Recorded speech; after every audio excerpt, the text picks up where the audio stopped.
Good evening, everyone. Very warm welcome to all in this session of Astro Vastu. आज जिनका कल सवाल नहीं लिया गया था उनका ही हम लोग अभी लेंगे और बाकी लोग का थोड़ा टाइम बाद। तो शुरू करते हैं। नीतू अग्रवाल जी का कल सवाल नहीं लिया गया था तो आज हम लोग उनका लेते हैं पहले। नमस्कार सर। हाँ सर, मेरे क्वेश्चन है कि जैसे नॉर्मली जो एंट्री हमें अच्छी बताई जाती है, अगर हम वहाँ पर घर एंट्री होती है तो अक्सर स्टेयर्स भी वहीं पर होती हैं, तो सर वो स्टेयर्स का अच्छा हाँ, तो उसका दोष नहीं लगेगा सर? लिफ्ट है, स्टेयर्स हैं। देखो, दोष नहीं होता है कि इफेक्ट अच्छा या बुरा होता है, ठीक है। यस।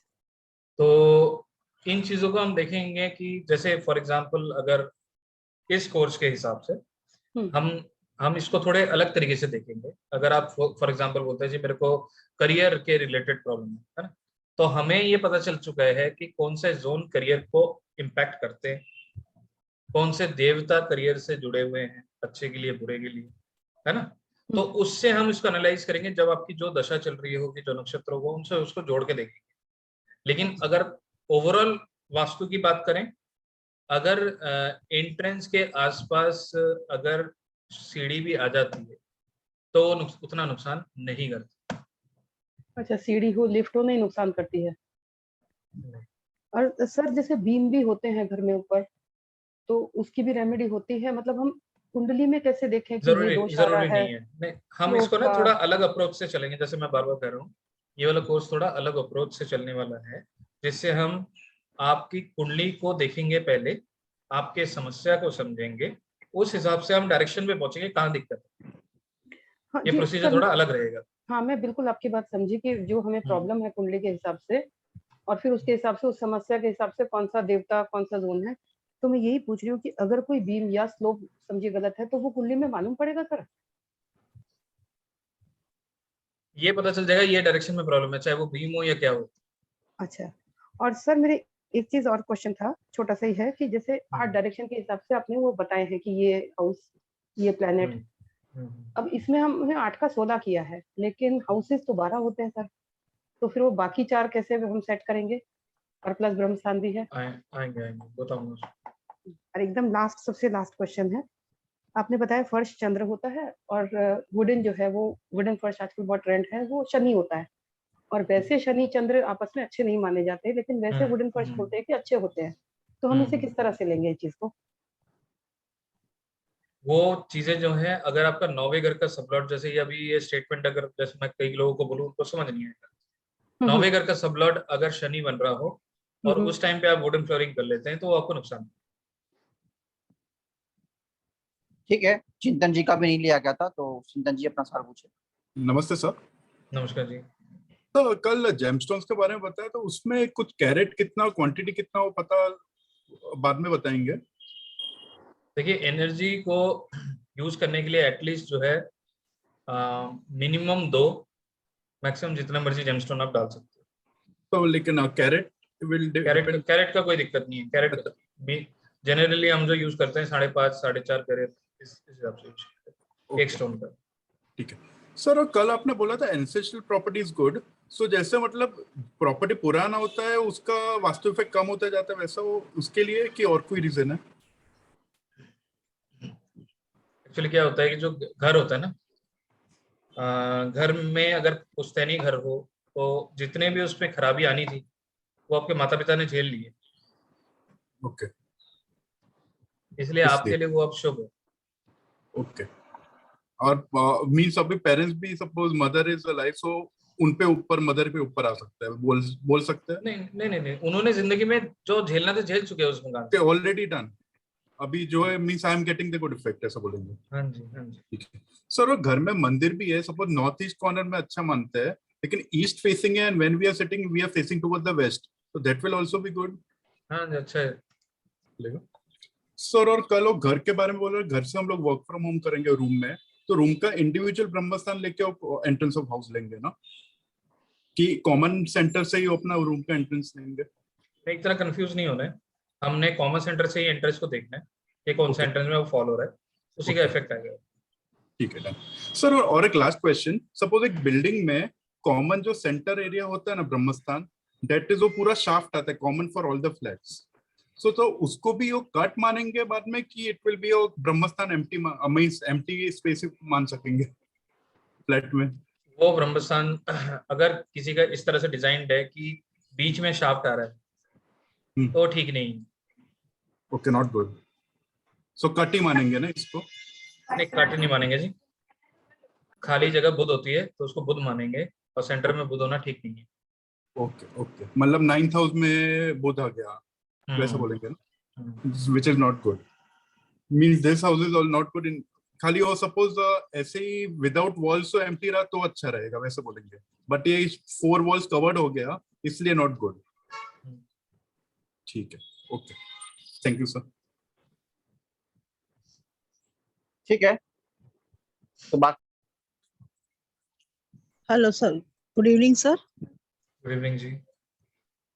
सर एक चीज सिर्फ कंफर्म करनी है, जैसे सर आपने कल बताया था कि N3 और N4 का सबसे अच्छी एंट्रेंस मानी जाती है, तो अगर मतलब इस समय अगर जैसे हमारी एंट्रेंस N1 और N2 में है तो उसको क्या हम अगर N3 में कर सकते हैं? किसी के उस पर तो नहीं वो इफेक्ट मारेगा? तो कर सकते हैं जी, उसमें रेमेडीज करनी पड़ेगी, कर सकते हैं। नहीं मतलब अगर गेट को थोड़ा सा तोड़वा के N3 और N4 की तरफ एंट्रेंस खोल दें तो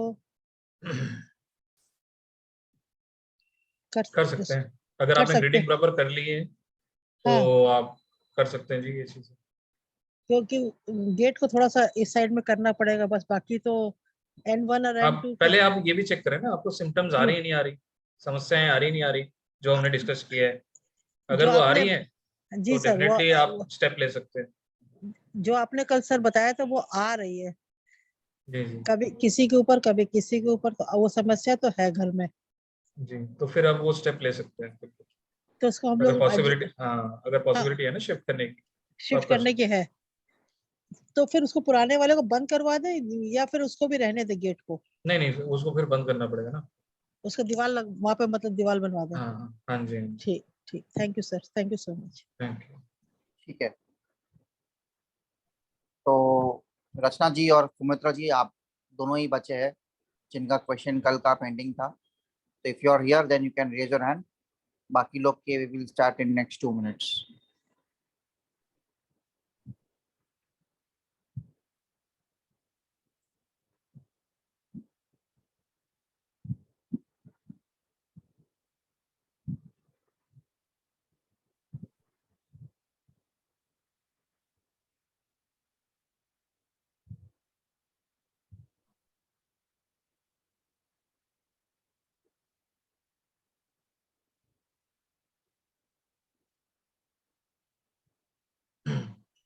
नीतू जी आप पूछ लीजिए सवाल, क्या पूछना था।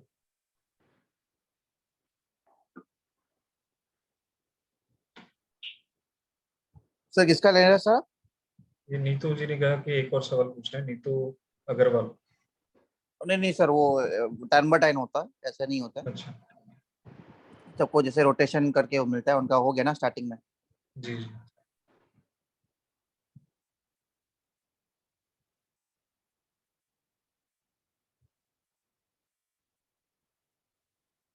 नीतू जी अगर आपको पूछना है तो आप हैंड रेज मारिए, तो अगर टाइम बचेगा तो we will take it again. Zoom user अपना सवाल पूछे, will start with the Q&A for everyone now. Sir good evening sir. Good evening ji. Sir मेरे ना 2-3 क्वेश्चंस हैं। पहली बात तो हमें ना टॉयज कहाँ रखने चाहिए बच्चों के? मैंने कुंडली में देखा है नॉर्थ में और ईस्ट में सूट नहीं करते, तो अगर मैं यहाँ ना रखूँ तो और कहाँ? नॉर्थ वेस्ट में रख सकते हैं जी। अच्छा सर, वन मोर क्वेश्चन कि ना राहु है 11वें हाउस में, मेरी डॉटर के और मेरे हस्बैंड, दो मेरे हस्बैंड को करियर इश्यूज आ रहा है और मेरी डॉटर के बारे में आप जानते हो हेल्थ इश्यूज, क्योंकि 11वें हाउस में वेस्टर्न वॉल है सर, वहाँ पे वाईफाई है, वहाँ पे एलेक्सा है और वहाँ पे एक कोडलेस फोन है, क्या हटाऊं? हम देखिए ये वही सवाल कर रहे हो जो इस कोर्स से जुड़ा हुआ नहीं है ना। साहिल जी मेरे को डांटते रहेंगे, अब मैं ये आंसर्स नहीं कर पाऊंगा। आपको थोड़ा वेट करिए कि आगे बस आने वाले में मॉडल वास्तु आएगा तो इस तरह की चीजों को मैं आपको डेफिनेटली बताऊंगा, या लाल किताब में भी हम थोड़ी बहुत डिस्कस करेंगे। इस कोर्स में नहीं, इस कोर्स में नहीं। Okay, then I will ask you in a, that portal के message. जी जी बिल्कुल वहाँ पूछ लीजिए। हाँ थैंक यू साहिल जी। ठीक है, ठीक। चिंता नहीं करें, हम लोग कोर्स लॉन्च करते रहते हैं और आज भी वोटिंग हुई है जिसमें मॉडर्न वास्तु आई थिंक सबसे आगे में है, तो लगभग वही कोर्स लॉन्च होगा, but still will see and what result से आफ्टर वन डे। पता अलका जैन अपना सवाल पूछे। सर मेरे को पूछना था कि अगर राहु केतु खराब है तो झूला अगर बालकनी में लगाए तो चलेगा? कहीं पे भी नहीं लगाइए। कहीं पर भी नहीं। और एक सर हैंगिंग लाइट्स हैं क्रिस्टल की, अगर इसमें ईस्ट में लगाई हैं तो will it be okay? Colour transparent colour है और ऊपर से ठीक। येलो कलर का बल्ब जाता है। ठीक है, कोई दिक्कत नहीं। कोई दिक्कत नहीं है, ओके सर। और एक सर जो कि फ्लैट का सेंटर निकालना है तो उसे पूरा का पूरा उसका तो नहीं निकालना पड़ेगा ना, खाली एक अपने फ्लैट का ही निकालना होगा ना, when you are living in हाँ। Multi storied building? जी जी अपने फ्लैट का निकालेंगे बस। Thank you sir. ठीक है मैम। पदम धरीवाल अपना सवाल पूछे। Good evening sir. Good evening जी। सर आपने जितने भी एंट्रीज बताए हैं हमें, वो हमें दो मतलब हाउस के एंट्रीज के लिए ही वो इफेक्ट आएंगे, या उस समझ लीजिए उस एरिया में हमारा रूम हो या वहाँ सिटिंग हो उसमें भी वो इम्पैक्ट दिखेंगे? देखिए मेजर इम्पैक्ट तो एंट्री का ही आता है, मेन हाउस एंट्री का ही आता है। ठीक है, अगर किसी रूम की एंट्री आ रही है स्पेसिफिकली किसी जोन में तो उसमें भी कुछ ना कुछ प्रभाव तो होगा। अच्छा सर। और सर एक बार आपने क्लास में कोने के घर के बारे में कुछ बोला था, कोने के घर से मतलब क्या होता है? मतलब तो कोने का एकदम घर एंड मतलब क्या पे है कि एंड है। हाँ जी, मतलब रास्ता बंद है। रास्ता बंद है, जहाँ जैसे मेन प्लॉटिंग में होता है तो एकदम कोने में पड़ गया, उसकी बात कर रहे हैं आप? हाँ जी। तो सर इसमें जैसे हाउस लेते हैं और दो साइड रोड होती है, तो इज दैट ओके? देखिए मैं आपको क्या समझाता हूँ, रुक जाओ एक स्क्रीन शेयर पे बताता हूँ मैं आपको क्या करना चाह रहा हूँ। मेरे स्क्रीन दिख रहे हैं? हाँ यस सर। है ना, तो ये मान लीजिए ये एक रोड है, ठीक है, और एक कंडीशन तो ये होगी कि रोड यहीं बंद हो गया, यहीं दीवार है, ठीक है, और मकान जो है वो यहाँ है, मान लो ये मकान है, ठीक है, तो ये कोने का मकान होगा और ये मतलब एंट्री क्लोज है ना, मतलब यहाँ पे आगे नहीं जा हाँ। सकते, तो ये दिस इज बैड। ठीक है, अगर आपका मकान ऐसा है, मान लें ये रोड है, ठीक है, और यहाँ से भी रास्ता जा रहा है, यहाँ से भी रास्ता जा रहा है, और मकान आपका यहाँ है, तो ये डेड एंड नहीं है ना, यहाँ से यहाँ मुड़ सकते हैं, यहाँ से यहाँ मुड़ सकते हैं, तो this is good, but this is not good. Okay sir. Sir इसमें एक क्लैरिफिकेशन जानना था, जैसे सुना है कि नॉर्थ और ईस्ट की तरफ आपको रोड मिलती हो दो तो ठीक है, बाकी तरफ कहीं मिलती हो तो ठीक नहीं है? ऐसा नहीं, ऐसा क्या नहीं, ऐसा नहीं, चाहे कहीं पे भी आपको मिलो दो साइड ठीक है क्या? बिल्कुल जी, ऐसा कुछ भी नहीं। Okay sir, thank you sir. ठीक है मैम। सुमन कपूर अपना सवाल पूछे।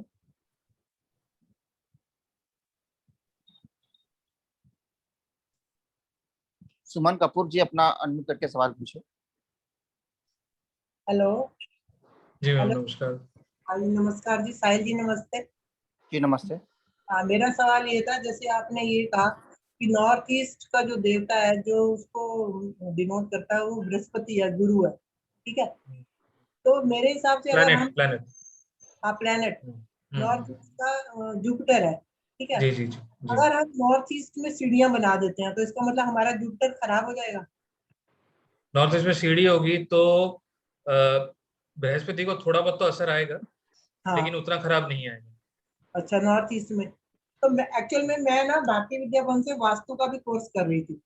जी जी जी भी कर रही हूँ मैं वास्तु का, जी डिटेल में पढ़ाते हैं, आपको पता ही है वहाँ तो जी फिर जी मुझे ये बताया गया कि नॉर्थ ईस्ट में जो सीढ़ियाँ होती हैं कि जैसे हमारा वास्तु पुरुष है उसका सिर आता है ना वहाँ पे, तो वो भार हो जाता है उसके ऊपर, जैसे हमने पढ़ा है कि वो उल्टा लेटा हुआ है, उसके सिर पे भार होगा तो वो अच्छा नहीं होता ओनर के लिए। तो मेरा सिर्फ क्वेश्चन ये है कि मान लो अगर हमने नॉर्थ ईस्ट में सीढ़ियां बना दी, तब हमें पता भी नहीं था कि वास्तु पुरुष का ऐसे होता है, और हमने बना दिया, नॉर्थ खुला भी रखा हुआ, उधर काफी पानी का भी जैसे अरेंजमेंट कहते हैं ना नॉर्थ ईस्ट में होना चाहिए, वो है सब कुछ। तो मुझे ये बताओ कि ये हमारे लिए बृहस्पति खराब होगा क्या? नहीं जी, नहीं होगा भाई, इसके हमें कोई उपाय करना चाहिए क्या? नहीं, ठीक है फिर ये मेरे हिसाब से तो ठीक है। ठीक है। जब तक आप सीढ़ी को छेड़ते नहीं है, मतलब सीढ़ी को तोड़वा के फिर दोबारा कुछ नया करना है, जब तक आप वो चीज नहीं कर रहे हो तब तक आपको कोई साइड इफेक्ट नहीं है। नहीं सर, जो ये हमने नॉर्थ ईस्ट में सीढ़ियां बनाई थी ना, डीडीए के मकान है हमारे पश्चिम बिहार में, तो पहले क्या था कि एक्सपेंडेबल वाले हैं ये, एक्सपेंडेबल वाले। हाँ खुद ही बनाया हुआ हमने। जी तो जी पहले, हाँ तो पहले क्या था कि गेट इधर था और इधर सारी लेन थी तो लेन खुली थी, तो उसको हमने इंक्लूड कर लिया कमरों में, क्योंकि वो 2-3 फीट की जगह थी। तो यहाँ पे सीढ़ियां बना दी। पहले सीढ़ियां अंदर से थी, अंदर से मतलब लेन में अंदर आकर फिर सीढ़ियां अंदर से आती थी, जो कि हमारे घर के अंदर रूम में जो ब्रह्म मुझे स्थान बस है। इतना बताइए, मुझे बस इतना बताइए, जो सीढ़ी नॉर्थ ईस्ट में है वो क्या आपने बनाई है? हाँ जी, हाँ, तो फिर आपके लिए वो ठीक नहीं है। मतलब हमने बनाई है, पहले भी तो मकान हमने ही बनाया था। नहीं नहीं, डीडीए तो आपको मकान देता है ना, नहीं तो सर, उसकी उसने मकान, एंट्रेंस को तोड़ के या उसके एंट्रेंस को छोड़ के एक और एंट्रेंस आपने बनवाई है। नहीं तो नहीं, हाँ, डीडीए ने मकान नहीं बनाया था, डीडीए ने सिर्फ जमीन दी थी। अच्छा जमीन है वो। हाँ डीडीए ने हाँ, फिर जमीन, कोई दिक्कत नहीं, फिर कोई दिक्कत नहीं, तो वो सीढ़ियां अंदर से थी, क्योंकि वो 3-3 फुट की जगह अंदर तक आ गई थी, हमने फिर उसको कोई ही नहीं। दिक्कत नहीं, फिर हमने दिक्कत नहीं। तो मेरे मन में ये वहम बन गया कि भाई ऐसे ऐसे भी ये खराब है नहीं तो बृहस्पति। खराब नहीं, फिर दिक्कत नहीं है, अगर लैंड पे बना हुआ है फिर दिक्कत नहीं। तो सर कह रहे थे कि 9 इंच की शीशे की पट्टी लगा के ना, जहाँ सीढ़ियां यूं ऐसे करके उसको एक्सटेंशन हो जाएगी नॉर्थ ईस्ट को। कुछ मत छेड़ना जी। अच्छा ठीक है, मैं नहीं करी, दैट्स वाई मैंने आपसे पूछा है। और एक क्वेश्चन मेरा इसी से रिलेटेड हो रहा है कि साउथ वेस्ट में पानी नहीं, मतलब हमारा पानी का फ्लो नॉर्थ ईस्ट में होना चाहिए, साउथ वेस्ट में नहीं होना चाहिए, यही है ना? लेकिन जितने भी डीडीए के जो जमीन दी गई थी, उसके बाद हमें पानी का जो कनेक्शन मिला, जैसे 4-4 घरों का इकट्ठा होता है, तो हमारा साउथ वेस्ट में है, मतलब साउथ वेस्ट से थोड़ा उरे, थोड़ा सा आगे करके। तो मतलब अब हम तो उसमें कुछ कर नहीं सकते। डीडीए ने जो कहा साउथ वेस्ट में पानी का फ्लो जो है, मीन्स जो हमारा वेस्ट नहाने का गटर का जो भी पानी उधर ही जाता है जो भी, तो वो हमारा खराब हो गया फिर। उसमें दिक्कत आएगी थोड़ी बहुत, देखेंगे। क्योंकि फर्शों, जो हमारे फर्श है वो नॉर्थ ईस्ट में ही आते हैं, फर्श का पानी डालो या बाहर कैनोपी बनी हुई है उसका पानी डालो तो नॉर्थ ईस्ट में फ्लो आता है। लेकिन जो बाथरूम का है, जैसे क्योंकि पीछे बाथरूम है, वेस्ट में बाथरूम है, otherwise everything is vastu compliant, मैंने जो देखा है, अब मैं चेक करती हूँ थोड़ा। लेकिन जो गटर है उधर वो साउथ वेस्ट में, साउथ वेस्ट से थोड़ा सा उरे करके, मतलब बिल्कुल कोने में नहीं, साउथ वेस्ट में, मीन साउथ साउथ वेस्ट में कह दो आप। तो मेरा सिर्फ यही क्वेश्चन था कि वो थोड़ा खराब हो जाता है। नहीं देखिए, अभी जो है इस कोर्स को अगर मोटो लेके चलें, इस कोर्स का मेथड थोड़ा अलग है ना, और सिम्टम के बेस पे काम करेंगे यहाँ पे, तो इसलिए आप उसके लिए थोड़ा वेट करिए, है ना। और जो सवाल आप लोग कर रहे हैं that is completely on modern vastu aspect, है ना, तो उसका कोर्स आगे आने वाला है, तो उस पर हम उस चीज़ों को क्लियर करेंगे। लेकिन ये कोर्स जो है ये सिम्टम बेस पे है, तो उसके टेक्निक को सीखने के लिए आप इसके साथ चलिए। जी, दीपक मेहता अपना सवाल पूछिए। नमस्कार सर, थैंक यू साहिल।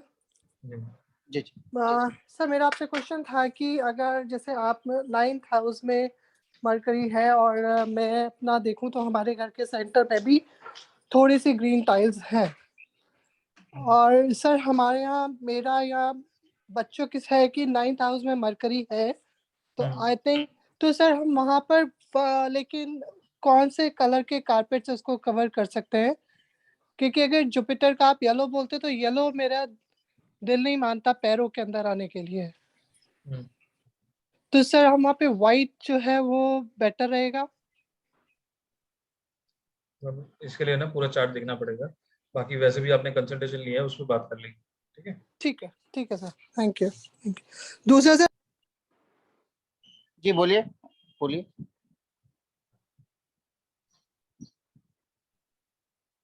दीपक मेहता जी, आपको पूछना था? हाँ जी सर, मैं बोल रही थी आपसे कि आप मॉडर्न वास्तु का जो कोर्स लेकर आ रहे हैं, तो आप एक जी कोर्स सर ऐसा क्यों नहीं बैलेंस कर देते जो कि मॉडर्न वास्तु, एस्ट्रो वास्तु सब सारी टेक्निक्स के साथ बैलेंस कर सके? नहीं वो नहीं है नहीं वो नहीं, नहीं, एक वो कोर्स में अलग अलग पॉसिबल नहीं स्टाइल है, है। पॉसिबल नहीं है वो। क्योंकि सर हम इतना कंफ्यूज हो जाते हैं अगर मॉडर्न वास्तु जैसे सीख किया हुआ है, लेकिन एस्ट्रो वास्तु कनेक्ट करते हैं, सब करते हैं, तो कंफ्यूज हो जाते हैं कि किस नहीं, किस मैं इसका आंसर टेक्निक कर को। रहा हूँ, इसका आंसर कर रहा हूँ, इसमें कंफ्यूजन की बात नहीं है। जब एस्ट्रो वास्तु आप करोगे तो जब जी देवता से बैलेंसिंग के ऊपर करोगे, तो जब देवता बैलेंस होते हैं तो उसका भी पॉजिटिव इम्पैक्ट अपने लाइफ में आता है, अपने जीवन में आता है। और जो मॉडर्न वास्तु होता है, ठीक है, उसके जी 5 एलिमेंट्स की हम लोग बैलेंसिंग करते हैं उसमें, राइट तो उसका भी राइट प्रभाव आता है। दोनों अगर हम लोग करते हैं तो दोनों का ऑब्वियसली पॉजिटिव प्रभाव है। ऐसा नहीं कि आपने ये सीखा तो इसका प्रभाव ही नहीं है, और मॉडर्न वास्तु का हिसाब से आपने क्या तो उसका प्रभाव नहीं बट है। दोनों बट के अलग साहिल मेथड्स है, दोनों के अलग बट मेथड्स है। साहिल कल ऐसा, यही तो मेरा कल क्वेश्चन था सर से भी कि जी जब लाइक मेरे को मॉडर्न वास्तु हम लोग करते हैं, उसी के जी उसी को बैलेंस करने के लिए नॉर्थ ईस्ट में ब्लू कलर का मैट्स जैसे लेके आए, लेकिन जी जब एस्ट्रो वास्तु सीख रहे हैं तो उसमें पता चला कि ये जी जो राहु देखिए, है इसका और आंसर भी मैं करता हूँ। वो जो आप कर रहे हो वो एक जनरल रेमेडी है एज पर ट्रेडिशनल वास्तु फॉर एवरीवन, ठीक राइट है। पर राइट मान लीजिए राइट कि एक सिम्टोमेटिक पर्सन है आपका यहाँ पे, और हाँ उसको वो हाँ सूट नहीं कर रहा है, तो ऑब्वियसली आप उसको हटाओगे ना, ताकि क्योंकि उसको ठीक करना है। क्योंकि जो सिम्टोमेटिक पर्सन है उसको ट्रीट करना है पहले, ना कि पूरे घर को देखना है। करेक्ट। पर वही था कि like north east is a Jupiter, right? So if we bring yellow colour here तो वो ब्लॉक करेगा पानी को। नहीं देखिए, एस्ट्रो वास्तु यही कहता है ना उसने कि सब इम्पैक्ट जो होती है यहाँ पे सिम्टोमेटिक पर्सन की ही करते हैं हम लोग, यहाँ पे सबकी नहीं करते हैं। तो वहां उसकी एक बार ठीक हो जाती है तो उसका मतलब ये नहीं कि दूसरों को भी प्रभाव आएगा। ठीक है ओके। हमारे पास ठीक है। ऑप्शंस बहुत सारे होते हैं सेम मेथड में, है ना, इसमें भी आपको बहुत सारे ऑप्शंस मिलेंगे और पिन साधना पॉइंट गोस्वामी करने में अपना सवाल आसानी पूछे। होगी।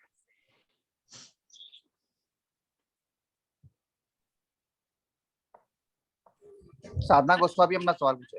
हेलो सर, आवाज आ रही है? जी जी आ रही है। सर मेरे को ना बहुत कंफ्यूजन है टी पॉइंट को लेकर। आप एक बार मुझे टी पॉइंट समझा दीजिए कि नॉर्थ से आने वाली जो रोड हमारे प्लॉट एरिया का जो गेट होता है उस पर हिट करता है कि हमारा जो घर का मेन डोर होता है उस पर हिट करता है? नहीं नहीं, वो तो देखिए आपके डिपेंड करता है। जो टी पॉइंट बन रहा है, अगर आपके घर की दीवार पे बन रहा है तो उससे कोई लेना देना नहीं है। अगर टी पॉइंट आपके घर के दरवाजे पे बन रहा है तो उसका इम्पोर्टेंस आएगा। जो प्लॉट एरिया का जो गेट आता है उस पर आता है तो प्लॉट एरिया की गेट पे, हाँ जी बिल्कुल उस पर इफेक्ट आएगा आपको। हाँ वही पूछना था। तो कौन अब कौन सोचो ये आपका गेट है जी है ना, और हाँ ये हिट आ रहा है यहाँ पे, हाँ तो हाँ इसका इफेक्ट आएगा आपको। अगर ये पॉजिटिव है तो पॉजिटिव आएगा, अगर अच्छा, नेगेटिव है तो नेगेटिव आएगा। मतलब हर दिशा का यही रहेगा? बिल्कुल बिल्कुल, हर दिशा का यही रहेगा। सर एक क्वेश्चन और था मेरा कि मेरा घर साउथ में है, थोड़ी सी S4 है, बाकी S5 है। मैंने पीली पट्टी से उसको ब्लॉक किया हुआ है, लेकिन मेरे को ना असर नहीं दिख रहा उसका कुछ भी। वो मैम मॉडर्न वास्तु का पार्ट है, वो सर बाद में नेक्स्ट कोर्स में बताएंगे। ठीक है सर ये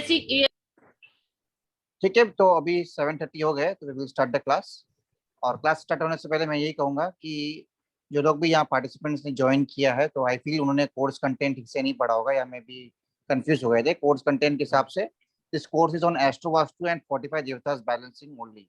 it is not about modern vastu जो आप पूछ रहे हैं, नीली पट्टी या रेड पट्टी, ग्रीन पट्टी। इसका कोर्स भी आगे आएगा, but this course is not meant for that purpose. इस कोर्स का यही पर्पस है कि कैसे आपके घर के 45 एनर्जी फील्ड्स को बैलेंस करके आपके जीवन में या जो सिम्टोमेटिक पर्सन की जो प्रॉब्लम है उसको दूर करें, ठीक है।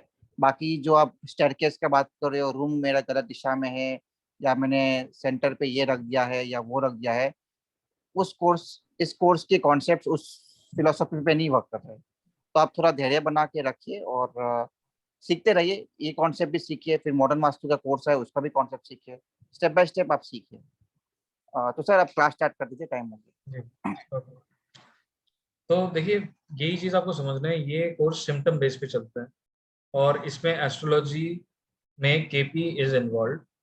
है ना। तो आज के सेशन में हम थोड़ा एस्ट्रोलॉजी को सीखेंगे और एस्ट्रोलॉजी पे थोड़ा आगे बढ़ के then we will try to merge the देवतास अलोंग विद एस्ट्रोलॉजी, है ना। लेकिन एस्ट्रोलॉजी के कुछ बेसिक्स हैं, कुछ सिस्टम्स हैं, कुछ फंडामेंटल्स हैं जो हमें आज सीखने हैं और हम आज कवर करेंगे। लेकिन उससे पहले मैं थोड़ा समरी कर देता हूँ जो कल हमने किया था, ठीक है।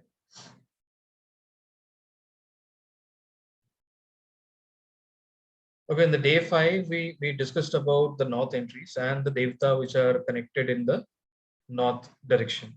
So if we start with N1, N1 is one of the direction which is controlled by Devata Roga, and this is not really very good entry point, or maybe it can really create multiple problems for a particular person, and it also creates multiple fears in the person's life.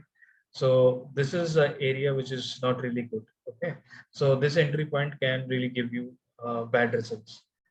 So if we talk about N2 with a name, with a Devata name Naga, so from the name itself, we understand that this is also not really very good entrance. And in this, people will develop some jealous, or maybe we will see that the persons are always thinking about their enemies, and they have a fear that someone will going to spoil their life, spoil their vision, spoil whatever they are trying to do, which is good for them. They are going to be destroyed by their enemies. So this sort of fear is going to be increased in this direction. If we talk about N3, N3 is Devata is Mukhya. It is really very good entrance in the north. So it gives lots of wealth, prosperity, and if anyone really want a good progress in their life, so this is one of the really best entry in the north direction. If we talk about N4, this is also a very good entry, which is the Devata is Bhallat, and this is also a positive entrance. And in this entrance, the persons will able to get the inheritance property, and they get lots of wealth, and this is also a door of new opportunities, new establishments. So N4 is also a very good direction if we talk about, or entry point, if we talk about from the north aspect or north zone. In the N5, it is Soma, and this is a zone which is really calm zone, and the persons are really able to balance their mind and life. So the persons are also indulged towards the religion, or maybe they will be more religious by their heart in this direction or entry point if they're getting at their home. But you need to think about when we are really getting into a position of being religious. So some portion of our family life is also get spoiled. Okay, so if we talk about N6, which is the Devata is Bhujang, so this direction or this entry point is going to provide you multiple problems, and maybe there will be some rational behaviors from your children, and the connection between your like parents and children are going to be difficult, and people try not to follow your instructions, and maybe you are suggesting someone to do something, but they will not like what you are saying. So dissatisfaction is going to be increase in this zone or entry point. If we talk about Aditi, which is N7, and this is also a harmful zone for the woman especially, and this is a zone which I always say that it is not really a very good zones for, especially for females, and it also give a possibility of intercaste relationship, or maybe marriage as well. If we talk about N8, which is Diti, So one Devata is Aditi, another is Diti. So this is a zone. It also gives multiple like it also gives multiple nature, right? It is also going to give you some power, and it will also going to give you some confusion. So imbalance is one of the important characteristic of this particular zone. So the person will face multiple problems in balancing by any mean. Like it can be profession, it can be wealth, or maybe the progress. All the things get delayed due to imbalance. So this is one of the zone where people always in dual mind or dual decisions. They are not sure that what exactly they need to pick, or they need to choose to do the things. Then we talked about like to balance a particular energy or enhance a particular energy, we will use some gemstones to do that. So when we talk about gemstone, so we know that every planet has a particular gemstone, and we need to use these gemstones to enhance the energy of a particular planet or particular direction. Okay. If we talk about the north direction, so north direction is controlled by Mercury. Yesterday we tried to understand a little bit about Kundalini. Today we will go through about it more, so that we understand how the astrology works. So if we talk about the north, north is connected with Mercury and the gemstone is emerald. If we talk about northeast, it is connected with Jupiter, the gemstone is yellow sapphire. And somebody today asked that how many gemstone, or what will be the quantity, what will be the rati, or maybe the carat of a gemstone. So it can be any, And some people use crushed gemstone. Okay, so you can say like powder form. But I strongly believe that when you are using a gemstone, you should not be crushing them. Try to use them in natural shape and natural gemstone, and try to pick at least 2 gemstones of a particular planet. And if you want to put more, yes, you can do that. So we talk about the east direction. So east direction is a planet which is sun, and we will use the copper sun. So in case you don't want to use copper sun, because see, the copper sun is not very expensive, but if we go ahead and try to use rupee, it is a bit expensive. So we have the alternative options as well. If we talk about southeast, southeast is the planet which is controlled, which is Venus. So in case we need to balance the southeast, we can take help from diamond. Diamond is again a costly thing. So we can use zircon, or we can use opal as well. If we talk about south, in the south direction, we use Mars. So you can use the gemstone which is Munga or red coral, which is used for Mars, for that we can use in for south direction. If we talk about southwest, southwest is the planet which is controlled is Rahu. So in that case, we can use Gomet or Hessonite. This is the stone of Rahu. And in case of west, west is a direction which is being controlled by Saturn. We can use blue sapphire or Neelam. If we talk about northwest, northwest is one of the zone which has multiple characteristic, even the metal, even the earth, even the space, even the air. So those elements are multiple elements which are controlling northwest. So if we talk about northwest, we can use moon or Ketu. We should not be using both of the planets at the same time, but these 2 planets energies can really give good result in northwest. So either we will use cat's eye, it is depending on the position, and we can also use pearl or moti.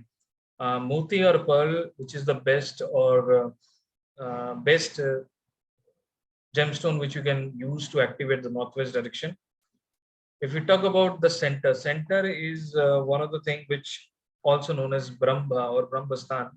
So in that we should be using like multiple gemstone, but the gemstone which we are using, they should be of those planets which are friendly, which are in a friendly behavior with Jupiter. That we will come to know later in the sessions which planets are friend with which planet. but we should not be using those gems which are not a good friend of Jupiter. So that is what we discussed yesterday. So today we will continue to understand about astrology, and because astrology is one of the part is very, very important, and you may also need to use the KP basics to really identify the problem. And I will also like to tell you that how this course is going to be, because lots of people are asking different things and different way, but they are not exactly the part of this course. So I will try to explain the things, how this course is going to be act and how you can be benefited with this course, right? तो आज के session में मैं आप लोगों को थोड़ा सा एक आइडिया दे देता हूँ कि इस कोर्स में हम करेंगे क्या या क्या होता है। देखिए क्या होता है कि एक जैसे मान लेते हैं क्लाइंट आता है आपके पास, ठीक है, और वो क्लाइंट आके बोलता है कि मेरी ये समस्या है, वो एक समस्या कुछ भी हो सकती है जी, एक्स हो सकती है, तो आप उसकी कुंडली लेंगे, ठीक है, हम उसकी कुंडली लेंगे। जब भी कुंडली बन जाएगी उस कुंडली के आधार पे उसका एक डीबीए होगा, मतलब जिसे हम बात करेंगे दशा भुक्ति अंतरा। दशा भुक्ति अंतरा ये क्या होता है अभी मैं आगे समझाऊंगा जिनको नहीं पता। तो कोई ना कोई एक प्लैनेट के कंट्रोल में वो पीरियड में चल रहे होंगे, ठीक है। प्लैनेट कैन बी वाई, हम मान लेते हैं वाई प्लैनेट, ठीक है, और वाई के अंदर में भी जेड प्लैनेट चल रहा है।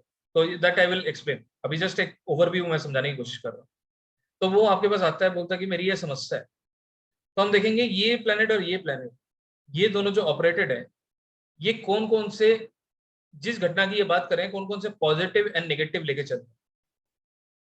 मान लेते हैं ये बोलता है भाई एजुकेशन, बच्चों की एजुकेशन की, तो हमें पता है कि बच्चों की एजुकेशन के पर्टिकुलर हाउस होता है, जैसे मैं बता देता हूँ 4-11 विच इज गुड हाउस, है ना। और अगर 3-8 आ रहा है या 3-8-12 आ रहा है, दैट वो अब आगे सीखेंगे, ये जो घर है ये एजुकेशन के लिए खराब। तो अगर इनका जो ये दशा जो चल रही है, इनमें से कोई भी अगर ये ले रहा होगा तो हमें ये पता चल जाएगा भाई ये प्लैनेट जो है ना इनको गड़बड़ कर रहा है।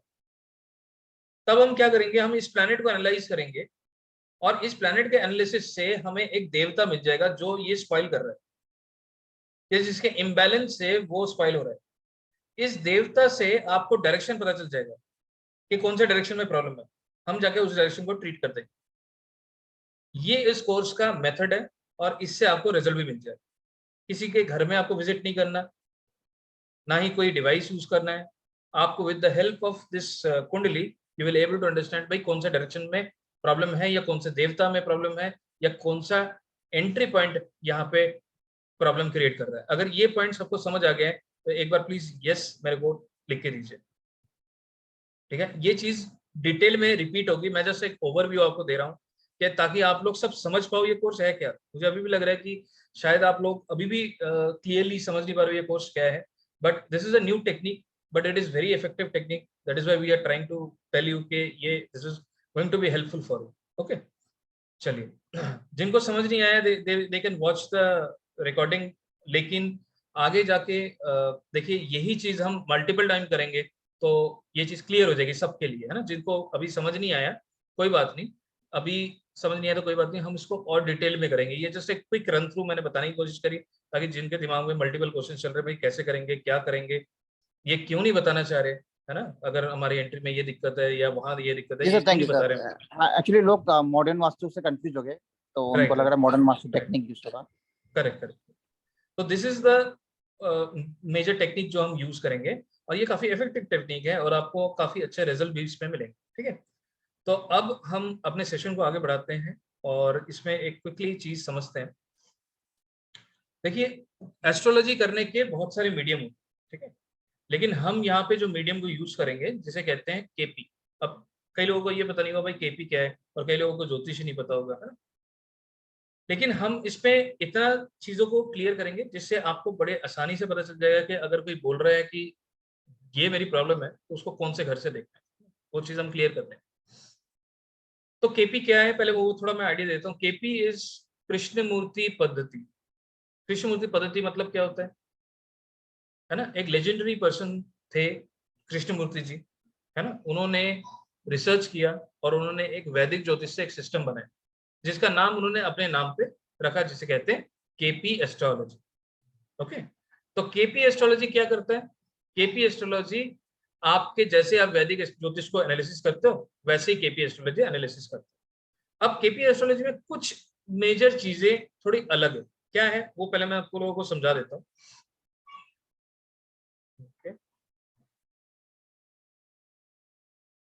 जहां पे आप लोगों को समझ नहीं आएगा डेफिनेटली आप लोग चैट पे बताना मेरे को, ठीक है? तो मैं कोशिश करूंगा कि धीरे चलूं और सबको एक ही पेज पे ले आऊं ताकि हम एक साथ चलें और चीजों को एक साथ समझ पाए, ठीक है? तो केपी एस्ट्रोलॉजी क्या होता है? केपी एस्ट्रोलॉजी ये मानता है सबसे पहले कोई भी इवेंट जिसे आप कहते हैं घटना, कोई भी घटना कभी भी एक ग्रह मतलब एक प्लैनेट नहीं देता।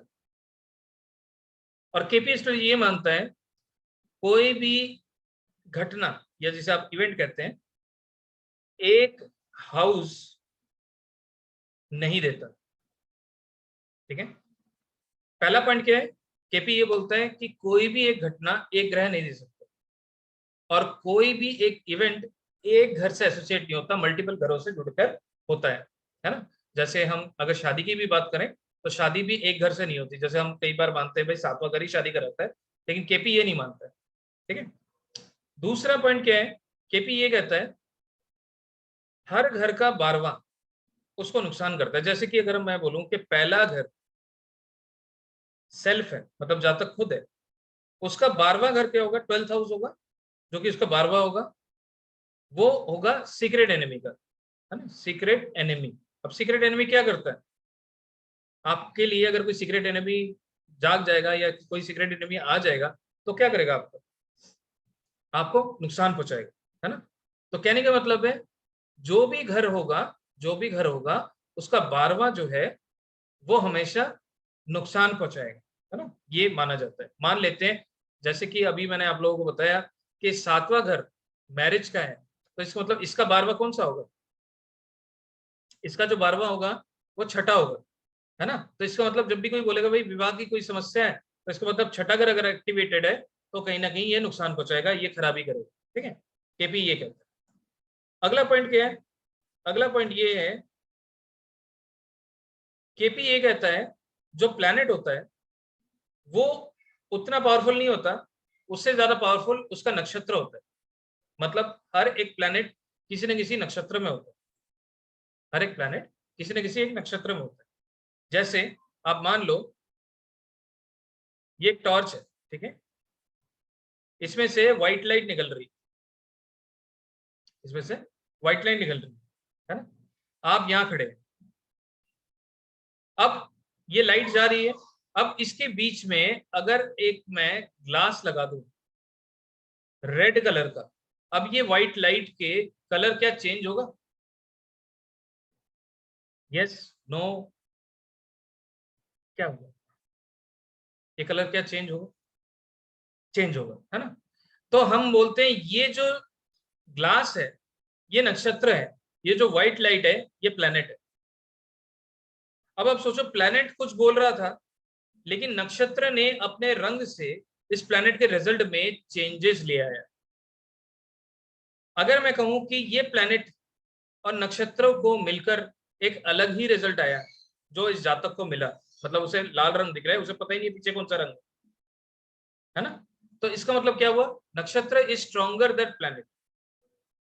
तो केपी एस्ट्रोलॉजी बोलता है कि जो भी ग्रह किसी भी नक्षत्र में होगा वो हमेशा उसके पावर को ओवर पावर कर सकता है और करेगा, क्योंकि नक्षत्र इज स्ट्रॉन्गर देन प्लैनेट, ठीक है?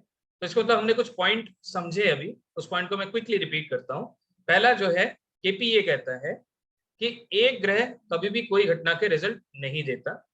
दूसरा ये कहता है केपी बोलता है कि कोई भी एक घटना एक हाउस से नहीं होता है।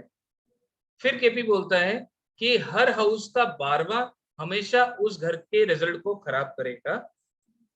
फिर केपी बोलता है कि प्लैनेट से ज्यादा स्ट्रांग उसका नक्षत्र होता है, ठीक है? ये कुछ इंपॉर्टेंट पॉइंट्स हैं जो केपी को समझाता है या इलेबोरेट करता है। अगला पॉइंट क्या है? अगला पॉइंट ये है कि जब भी हम केपी करें या कोई भी एस्ट्रोलॉजी करें, हमें ये पता होना चाहिए कि भाई जो सॉफ्टवेयर है वो कैसे यूज करना, क्योंकि सॉफ्टवेयर मेजर कैलकुलेशन करके देता है, ठीक है, मेजर कैलकुलेशन सॉफ्टवेयर करके देता है। अगर हमारे कैलकुलेशन में गड़बड़ी है तो वहां पे हम नहीं समझ पाएंगे। तो हम ये समझेंगे कि ये सॉफ्टवेयर कैसे चलता है और सॉफ्टवेयर में हमें क्या क्या चीजें देखनी होती है और क्या क्या चीजें हमारे लिए इंपॉर्टेंट है, ठीक है। अब वो मैं समझाने की कोशिश करता हूँ। एक मिनट मैं स्क्रीन शेयर बंद करता हूँ ताकि मैं सॉफ्टवेयर का एक चीज मैं कॉपी कर लूँ और कुछ चीजें आपको समझा सकूं।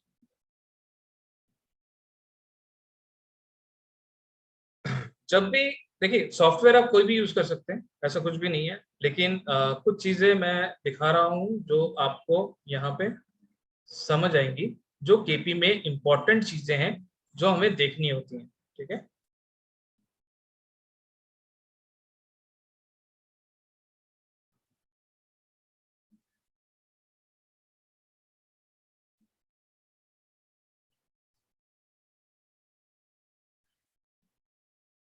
ओके, तो जैसे कि हमने ये देखा था, ये एक सॉफ्टवेयर है जिसने एक कुंडली बनाई है। अच्छा, मैं स्क्रीन शेयर करता हूँ। I guess I have not shared my screen. Let me share my screen. ये एक कुंडली है जिसपे आप देख पा रहे हो, कल हमने एक कुंडली बनाई थी जिसपे हमने ये इस तरह का कुछ बनाया था, ठीक है। तो अभी मैं कुछ सेक्शंस आपको बता रहा हूँ कि कौन से सेक्शंस आपको देखने हैं, ठीक है। तो पहला सेक्शन हमें देखना है, इस यहाँ पे जो राशि चार्ट लिखा है इसको हम देखेंगे, that is the first section. KP में दूसरा सेक्शन होता है जिसे कहते हैं भाव चार्ट, ठीक है, हम इसको भी देखेंगे, this is the second section. Third section देखेंगे जिसे कहते हैं प्लैनेटरी पोजीशन, ठीक है, this is the third section. Fourth section जो हमें देखना है विच इज कस्पल पोजीशन। अभी मैं समझाता हूँ कौन सा क्या है, अभी जस्ट ये समझ लीजिए कहाँ कहाँ हमें अपनी नजर रखनी है, ठीक है।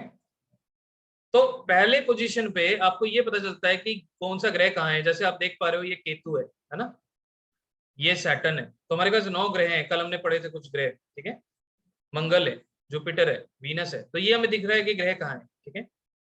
फिर ये जो चीज आपको दिख रही है ये साइंस है, मतलब कल हमने पढ़ा था जैसे नंबर 7 है और नंबर 2 है, ये दोनों जो साइंस हैं दोनों ही शुक्र के हैं। वीनस हमने बोला था पत्नी, माता पिता के 2 संतान और उनके जो बच्चे थे उन्होंने शादी करी तो वहां पे शुक्र 2 बीवियां आ गई, तो 2 और 7। तो 2 और 7 जो है ये राशियां शुक्र के पास है। तो ये देखो यहाँ पे 7 आ रहा है तो इसका मतलब ये शुक्र की राशि है, ठीक है। अगर यहाँ पे ये 10 आ रहा है तो 10 का मालिक हमें पता था वो सैटर्न है, ठीक है। तो मतलब ये राशि अगर देखनी है मुझे तो मैं राशि चार्ट को फॉलो करूंगा, ठीक है। दूसरा सेक्शन होता है भावचलित। अब भावचलित क्या होता है? केपी एस्ट्रोलॉजी एक स्पेसिफिक डिवीजन को यूज करता है जिसे कहते हैं प्लेसिडस डिवीजन। मतलब डिवीजन क्या है? भाग करता है ये, मतलब इस कुंडली को वो प्लेसिडस में कन्वर्ट करता है। क्यों कन्वर्ट करता है, ये जरूरी क्यों है हमें? क्योंकि केपी एस्ट्रोलॉजी जब बना तब कृष्णमूर्ति जी ने सोचा कि भाई वैदिक ज्योतिष को तो मैं यूज कर रहा हूं, लेकिन ऐसे भी कई और ज्योतिष सिस्टम हैं जो कि काफी अच्छे हैं। तो इन्होंने क्या किया, वेस्टर्न एस्ट्रोलॉजी से भी उसके भी अच्छे पॉइंट्स को लिए। जो वैदिक ज्योतिष में जो कैलकुलेशन किया जाता था या किया जाता है उसमें बहुत ही स्टैंडर्डाइज कैलकुलेशन होता है। मतलब क्या है स्टैंडर्डाइज का मतलब? प्लेसिडस डिवीजन मतलब ये है, मान लीजिए ये एक ऑब्जेक्ट है, ठीक है, ये एक ऑब्जेक्ट है जो कि क्यूब शेप में है। एक जातक यहाँ बैठा है, मान लो यहाँ पे कुछ नंबर्स लिखे हैं 1 2 3, है ना। अब इसको क्या है, सिर्फ 1 2 3 दिख रहे हैं, ऊपर के पीछे के नंबर नहीं दिख रहे। अब यहाँ पे जो होगा उसको कुछ और नंबर दिखेंगे जो इसको दिख रहे हैं, शायद उसको ना दिखे। जो यहाँ होगा उसको कुछ और नंबर दिखेंगे, हो सकता है कुछ सिमिलर दिखे कुछ अलग दिखे, राइट। तो कहने का मतलब ये है कि जब भी एक जातक जन्म लेता है कहीं पे भी, उसको कुछ राशियां दिखती हैं और कुछ राशियां नहीं दिखती। कुछ घर दिखते हैं, कुछ भाव दिखते हैं, कुछ भाव नहीं दिखते। तो वो कैलकुलेशन जो है वो भाव चलित में आता है जिसे हम कहते हैं प्लेसिडस डिवीजन। जगह के हिसाब से जो नक्षत्र में आकाश में दिख रहा है उस हिसाब से कैलकुलेशन करना, ठीक है। प्लेसिडस डिवीजन के द्वारा ये किया जाता है, तो उसमें भाव चलित का यूज होता है। अब भाव चलित का यूज कहाँ होता है वो मैं डिटेल में आगे बताऊंगा, बस ये आप सोचें, एक तो हम राशि चार्ट देखते हैं, एक हम भाव चलित देखते हैं। अगला पॉइंट हम देखते हैं कि जो आपके लिए सबसे इंपॉर्टेंट रहेगा इस कोर्स में वो है प्लैनेटरी पोजीशन एंड वो होगा कस्पल पोजीशन। ये दोनों, अब ये दोनों है क्या?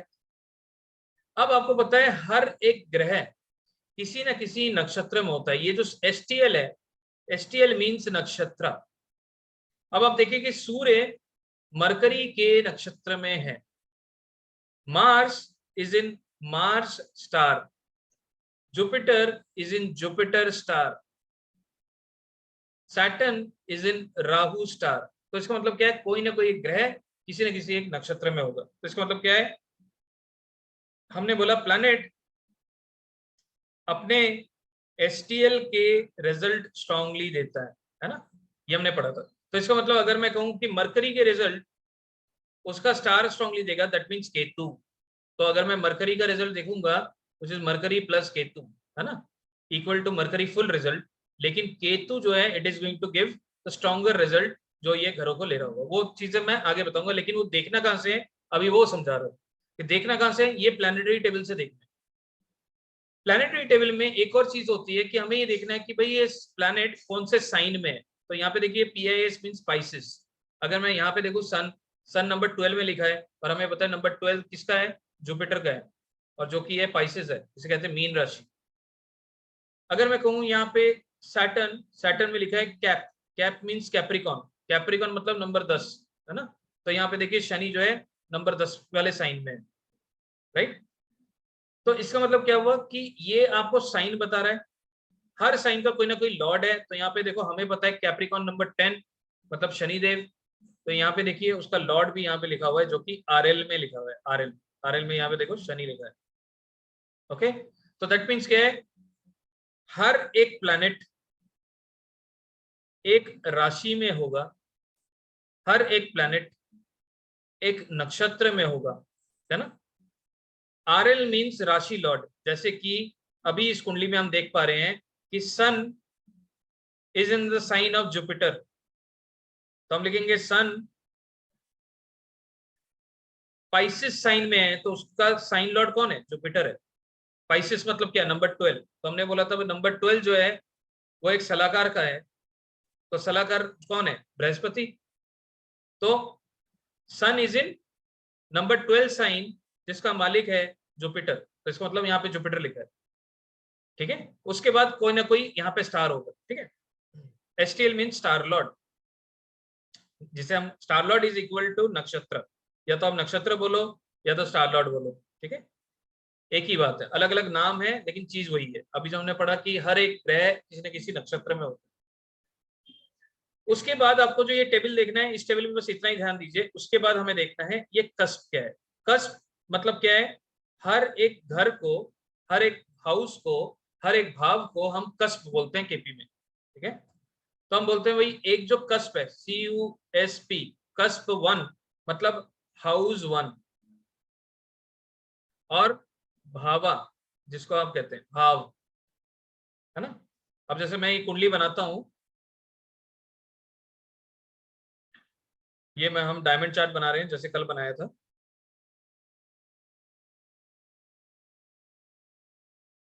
इसका जो ये पहला घर है ये फर्स्ट हाउस है, तो इसको बोलेंगे फर्स्ट कस्प। ये जो सेकंड है इसको बोलेंगे सेकंड कस्प, CUSP 2।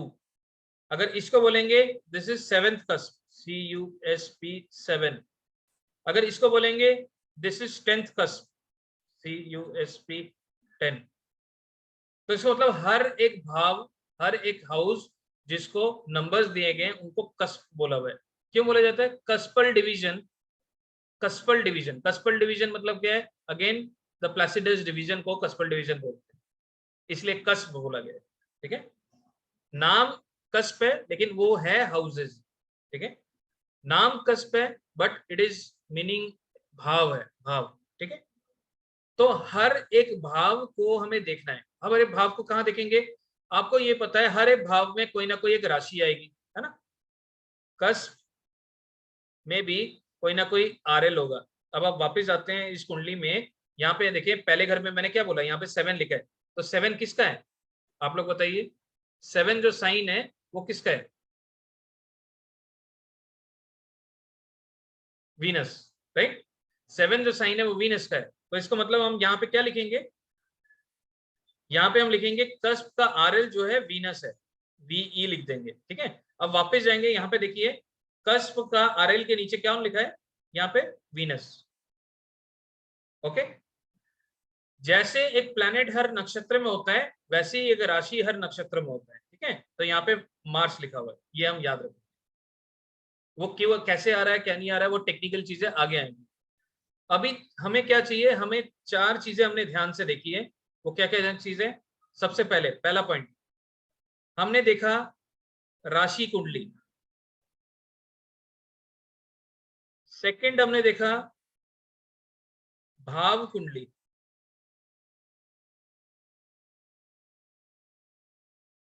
थर्ड हमने देखा प्लैनेटरी पोजीशन, फोर्थ हमने देखा कस्पल पोजीशन, ठीक है। ये चीजें हमने देखी कि सॉफ्टवेयर में कहां देखना है। अभी बस इतना ही समझिए। अगर मैं बोल रहा हूँ राशि चार्ट तो वो कौन सा है बस ये पकड़ लो, ये आपको आना चाहिए। राशि चार्ट मतलब ये है। अगर मैं आपको बोलूं भाव चार्ट कौन सा है, आप बोलोगे ये है।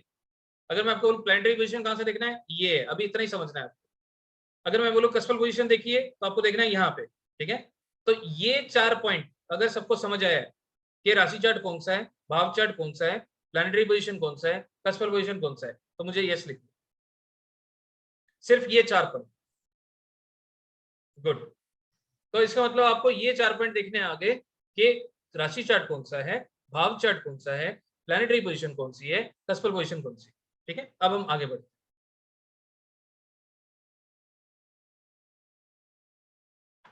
अब देखिए क्या होता है, जब भी हम ज्योतिष करते हैं तो हमें सबसे पहले भाव को समझना जरूरी है। अब भाव का मतलब क्या है? अभी हमने बताया भाव का मतलब एक्सप्रेशन है ना। कल हमने बात करी था एक्सप्रेशन, है ना। आज हो सकता है कोई बहुत खुश हो, कोई खुश ना होते हुए खुश दिखा रहा हो, है ना। तो वो एक्सप्रेशन है।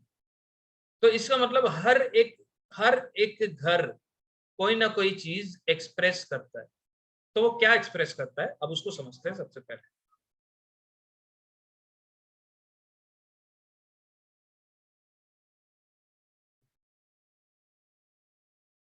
तो फर्स्ट हाउस कौन सा होगा? First house is this. RL का फुल फॉर्म है राशि लॉर्ड। आरएल मींस राशि लॉर्ड। फर्स्ट हाउस का मतलब क्या है? फर्स्ट हाउस ये, ठीक है। अगर मैं जब भी बोलूंगा फर्स्ट हाउस कौन सा है तो आप बोलोगे ये। अगर मैं पूछूं फर्स्ट हाउस में राशि कौन सी है, जो भी नंबर यहाँ पे दिखेगा वो बताएंगे आप। अगर मैं आपसे पूछूं कि 10th हाउस कौन सा है तो यहां से काउंट करेंगे 1 2 3 4 5 6 7 8 9 10, तो हम बोलेंगे 10th हाउस ये है। अगर मैं आपसे पूछूं कि 10th हाउस का राशि लॉर्ड कौन है तो आप बोलोगे 10th हाउस का जो राशि है नंबर 4 है और वो तो माता है। तो इसका मतलब उसका जो मालिक है वो चंद्र है, राइट।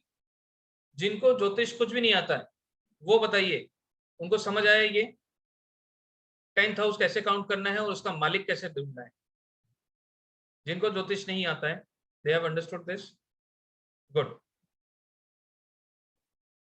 अगर मैं आपसे पूछूं कि 11th हाउस कौन सा है तो हम यहीं से काउंट करेंगे जी, क्योंकि हम एंटी क्लॉकवाइज चलते हैं। 1 2 3 4 5 6 7 8 9 10 11। तो 11 का मालिक कौन है? यहाँ पे 5 लिखा है तो 5 कौन है जी? पिता है, हमें ये याद है। तो पिता मतलब कौन है? Sun, right. So I guess this is easy, right. अब हम वापस आते हैं और अपने टॉपिक पे आ जाते हैं। पहला भाव क्या होता है उसको समझते हैं। पहला भाव जातक खुद होता है, जिसे हम कहते हैं सेल्फ। पहला भाव जातक खुद होता है, सेल्फ। अब पहले भाव से और क्या देख सकते हैं? पहले भाव से हम ये देख सकते हैं कि पहला भाव जो है जनरल हेल्थ को बताता है, जनरल हेल्थ। पहला भाव लॉन्जिविटी को दिखाता है। लॉन्जिविटी मतलब आपका जो लाइफ कितनी है, क्या है, वो सारी चीजें पहला भाव बताता है। अब जैसे मैंने बताया सेकंड हाउस क्या है, सेकंड हाउस आपकी फैमिली का है, मतलब second bhava is for family. अब जब तक शादी करता है फैमिली होते हैं, अब सोचो कि ये फैमिली है और फैमिली से अगर वो जब तक अलग हो जाता है तो वो क्या हो जाता है, सिंगल। तो अगर पर्सन सिंगल है तो वह पहला घर शो करेगा, first house is single, second house after marriage with family. तो फैमिली को तोड़ने वाला कौन है, पहला घर। तो इसका मतलब अगर मैं कहूं फैमिली इज सेकंड हाउस, उसका 12वां पहला घर है, तो इसलिए पहला घर इज सिंगल और इंडिविजुअल डिसीजन और बैचलर। ठीक है, तो पहला घर दूसरे घर का 12वां बनता है। ठीक है, तो इसलिए दूसरा घर जो है वो अगर फैमिली है तो पहला घर सिंगल है या इंडिविजुअल है। अब इंडिविजुअल में एक एग्जांपल कर लेते हैं, जैसे मान लो 10th हाउस का कनेक्शन फर्स्ट से आता है, 10th हाउस हमारा प्रोफेशन का है, तो ऐसा जातक हमेशा प्रोफेशन में अपनी चलाने की सोचेगा। तो ऐसे केस में उस जातक का नौकरी बढ़िया नहीं चलता है ना, नौकरी में तो हमें सुनना पड़ता है ना बॉस का, लेकिन जिसका 10वें से कनेक्शन पहले घर का हुआ वो बॉस का नहीं सुनेगा, वो खुद की चलाने की सोचेगा। जब उसकी खुद की नहीं चलेगी तो अपने प्रोफेशन से डिसाइड हो जाएगा। ठीक है, तो इंडिविजुअल डिसीजन लेना या इंडिविजुअल काम करना या अपने हिसाब से काम करना, वो पहला घर है। दूसरा घर क्या चीज है, सेकंड हाउस या सेकंड भावा इज वेल्थ या आपका फाइनेंस। ये चीजें आगे आएंगी जी, कैसे होगा वो चीज हम आगे देखेंगे, रजनीश जी आगे देखेंगे। सेकंड हाउस होता है जी फाइनेंस का। ठीक है, फाइनेंस का, भाई पैसा कितना है, कैश बैलेंस कितना है, बैंक बैलेंस कितना है, तो ये सारी चीजें हम सेकंड हाउस से देखते हैं। अगर कोई बोलेगा भाई पैसे की दिक्कत आ रही है तो सेकंड हाउस को हम इंपॉर्टेंस देंगे, या सेकंड हाउस हमारे लिए अच्छा घर है फाइनेंस के लिए। ठीक है, सेकंड हाउस फाइनेंस के लिए अच्छा है। सेकंड हाउस खाने पीने के लिए भी है, खाने पीने का सेकंड हाउस होता है ना। कोई लोग बड़े खाने पीने की रुचि रखने वाले होते हैं, जैसे कि जिसके घर के सेकंड हाउस में शुक्र हो, राहु हो, मंगल हो, तो ऐसे लोग थोड़े खाने पीने की रुचि रखने वाले होते हैं। सेकंड हाउस वाक सिद्धि का है। वाक सिद्धि मतलब क्या है, स्पीच की शक्ति, बोलने की क्षमता, वो सेकंड हाउस होता है। ठीक है जी,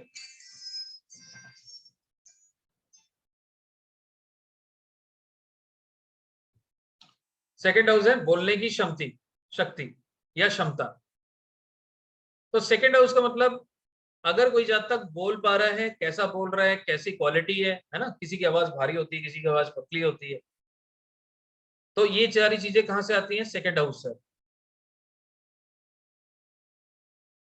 सेकंड हाउस मेनली किस चीज का है, फाइनेंस का, मेनली फाइनेंस का है।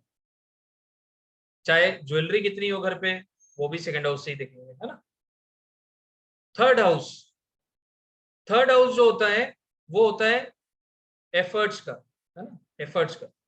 लेकिन किसी भी तरह का डॉक्यूमेंटेशन वो थर्ड हाउस को ही शो करता है। डॉक्यूमेंटेशन, चाहे वो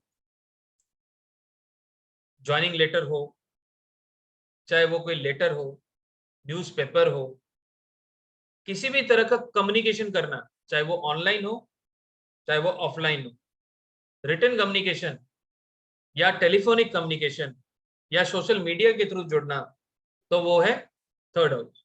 किसी भी तरह का डॉक्यूमेंटेशन, चाहे वो वीजा हो, चाहे वो पासपोर्ट हो, चाहे वो स्कूल का सर्टिफिकेट हो, चाहे कोर्ट में जाके कोई एप्लीकेशन देना हो या कोई केस फाइल करना हो, तो वो सारी चीजें डॉक्यूमेंट जो है वो थर्ड हाउस। इंटरव्यू, वो भी थर्ड हाउस है। अगर आप इंटरव्यू देते हो तो वो भी थर्ड हाउस है। थर्ड हाउस आपके नेबर भी है, थर्ड हाउस आपके कजन्स भी हैं, थर्ड हाउस आपके छोटे भाई बहन भी हैं। अब बात करते हैं फोर्थ हाउस की। फोर्थ हाउस, फोर्थ हाउस क्या होता है, फोर्थ हाउस मदर या मदर लैंड, मतलब जहां आपने जन्म लिया वो चौथा घर है। तो इसका मतलब क्या हुआ अगर हम तीसरे घर की बात करें तो वो चौथे का 12 हो जाता है। तो away from homeland is third house, away from mother is third house, fourth house is for education, third house education में कमी करने वाला घर है, फॉर्मल एजुकेशन में कमी करने वाला घर है। चौथा घर किसी स्कूल या संस्था में जाकर पढ़ाई करना, और आज या अभी हम लोग जो कर रहे हैं दैट इज ऑनलाइन एजुकेशन। इसका मतलब तीसरा घर हम सबका एक्टिवेटेड है ना। सोचो कि आज की डेट में 184 पीपल है ना हमारे साथ, तो इसका मतलब ये 184 पीपल जितने भी हैं उन सबके तीसरा घर एक्टिवेट होगा आज, वो भी गारंटी के साथ, तभी आप लोग जुड़े हुए हो, है ना। तो क्लास के एंड होने से पहले एक कुंडली ले लेंगे, चेक कर लेंगे इसको रैंडम, ठीक। उससे हमें पता चल जाएगा कि कैसे देखना है और कैसे हम ये चीज साबित कर सकते हैं भाई केपी इज सो इफेक्टिव। हम कहते हैं भाई हम तो अपनी मर्जी से ज्वाइन किया, पैसे दिए जी हमने, लेकिन आज ही क्यों ज्वाइन किया, अभी ही क्यों ज्वाइन किया? बिकॉज आपके कुंडली ये चीज बोल रही है कि आप ऑनलाइन ज्वाइन करेंगे, इसलिए, ठीक है। तो केपी ये कहता है एवरीथिंग इज ऑलरेडी रिटन, जैसे ही आपने जन्म ले लिया हर घटना फिक्स होगी, ठीक है। चौथा घर क्या हुआ? चौथा घर एजुकेशन का है। तो इसका मतलब हम जितने भी लोग जुड़े हैं तो हमारे कोई ना कोई दशाएं 3, 5, 4, 9 ये घर जरूर जुड़ रहे होंगे, प्लस 11वां भी जुड़ सकता है, ठीक है। ये घर तो जुड़ेंगे जुड़ेंगे। चौथा क्या है? चौथा एजुकेशन हो गया, हमने ये समझा। चौथा होमलैंड हो गया, मदर हो गया, है ना। अगर हम पांचवें की बात करें, फिफ्थ हाउस क्या होता है? पांचवें की अगर बात करें, पांचवा है नेचुरल क्रिएटिविटी, नेचुरल क्रिएटिविटी, है ना। अब देखो पांचवा क्या होता है ना, पांचवा सूर्य का होता है, ठीक है। पांचवा जो है सूर्य का होता है। सूर्य क्या चीज है? सूर्य आत्मिक ग्रह है, सूर्य आत्मिक ग्रह है। तो अब आप सोचें आत्मिक ग्रह का मतलब क्या है? आत्मा या सूर्य, सूर्य हर चीज का मतलब क्रिएटर है ना, हर चीज का क्रिएटर है। सूर्य एनर्जी नहीं है तो कुछ भी हो सकता है। अब आप सोचो मैं अगर आपसे बोलूं कि भाई सूर्य कल से उगना बंद कर देगा, तो क्या हम सरवाइव कर पाएंगे? क्या आपको लगता है? Yes, no, maybe, no, है ना। क्यों ऐसा क्यों है? क्योंकि सूर्य हर चीज को चला रहा है ना, इंजन की तरह। तो उत्पत्ति सिर्फ और सिर्फ सूर्य के घर से ही हो सकती है। तो पांचवा घर किस चीज का है? कालपुरुष की कुंडली में बाय डिफॉल्ट लियो साइन आता है ना। तो वहां पे सूर्य जो है उस घर को चला रहा है, सूर्य जो है उस घर की उत्पत्ति का कारक है। तो इसलिए natural creativity is coming from fifth house. तो नेचुरल क्रिएटिविटी क्या है? सबसे पहले हम बोलेंगे चाइल्ड बर्थ। तो इसको मतलब चाइल्ड बर्थ का घर जो है पांचवा है। नेचुरल टैलेंट, नेचुरल टैलेंट, अगर कोई बोलता है मैं I am very good singer, कोई बोलता है भाई मैं एक्टर हूं, कोई बोलता है मेरे को I am a voice artist. तो नेचुरल टैलेंट वो पांचवा घर है, चाहे स्पोर्ट्स का हो, चाहे आर्टिस्टिक वर्क हो, या कुछ भी हो, इंटेलिजेंस हो, वो सारी चीजें पांचवा घर है। तो पांचवा घर नेचुरली चीज जो बन रहा है, तो चौथा घर तो भाई उसको रोकेगा ना। तो चौथा घर क्या है? मैन मेड थिंग और ह्यूमन क्रिएशन। हमेशा ह्यूमन क्रिएशन नेचुरल चीजों को खराब करता है। जैसे कि प्रॉपर्टी, कभी ना कभी कोई ना कोई खेत, कोई ना कोई पेड़ कटा होगा, है ना, प्रॉपर्टी बनने के लिए। Property man made thing, vehicles man made thing, चौथा घर, ठीक है। तो property and vehicle is fourth house. अगर प्रॉपर्टी व्हीकल फोर्थ हाउस है तो उस प्रॉपर्टी का कब्जा छोड़ देना कौन सा होगा? तीसरा घर होगा। इसका मतलब selling of the property is third house, selling of the property is third house. तो fourth house is property which is a creation of a human being, है ना, और selling of the property is third house। तो हर घर का 12वां उसके फल को छोड़ता है। अब आप सोचो आपने प्रॉपर्टी ली, सबसे पहले क्या बोलता है भाई कब्जा दे दो, तो व्हाट इज कब्जा? पोजेशन। तो पोजीशन मिलेगा तो वो चौथा घर है। उस पोजीशन को आप छोड़ रहे हो, हाथ से पोजीशन जा रहा है, चाबी जा रही किसी और को, तो इसका मतलब क्या है? थर्ड हाउस एक्टिवेट हो रहा है, right. Fifth house natural creativity, intelligence, बुद्धिमत्ता। Sixth house health problem, health issues.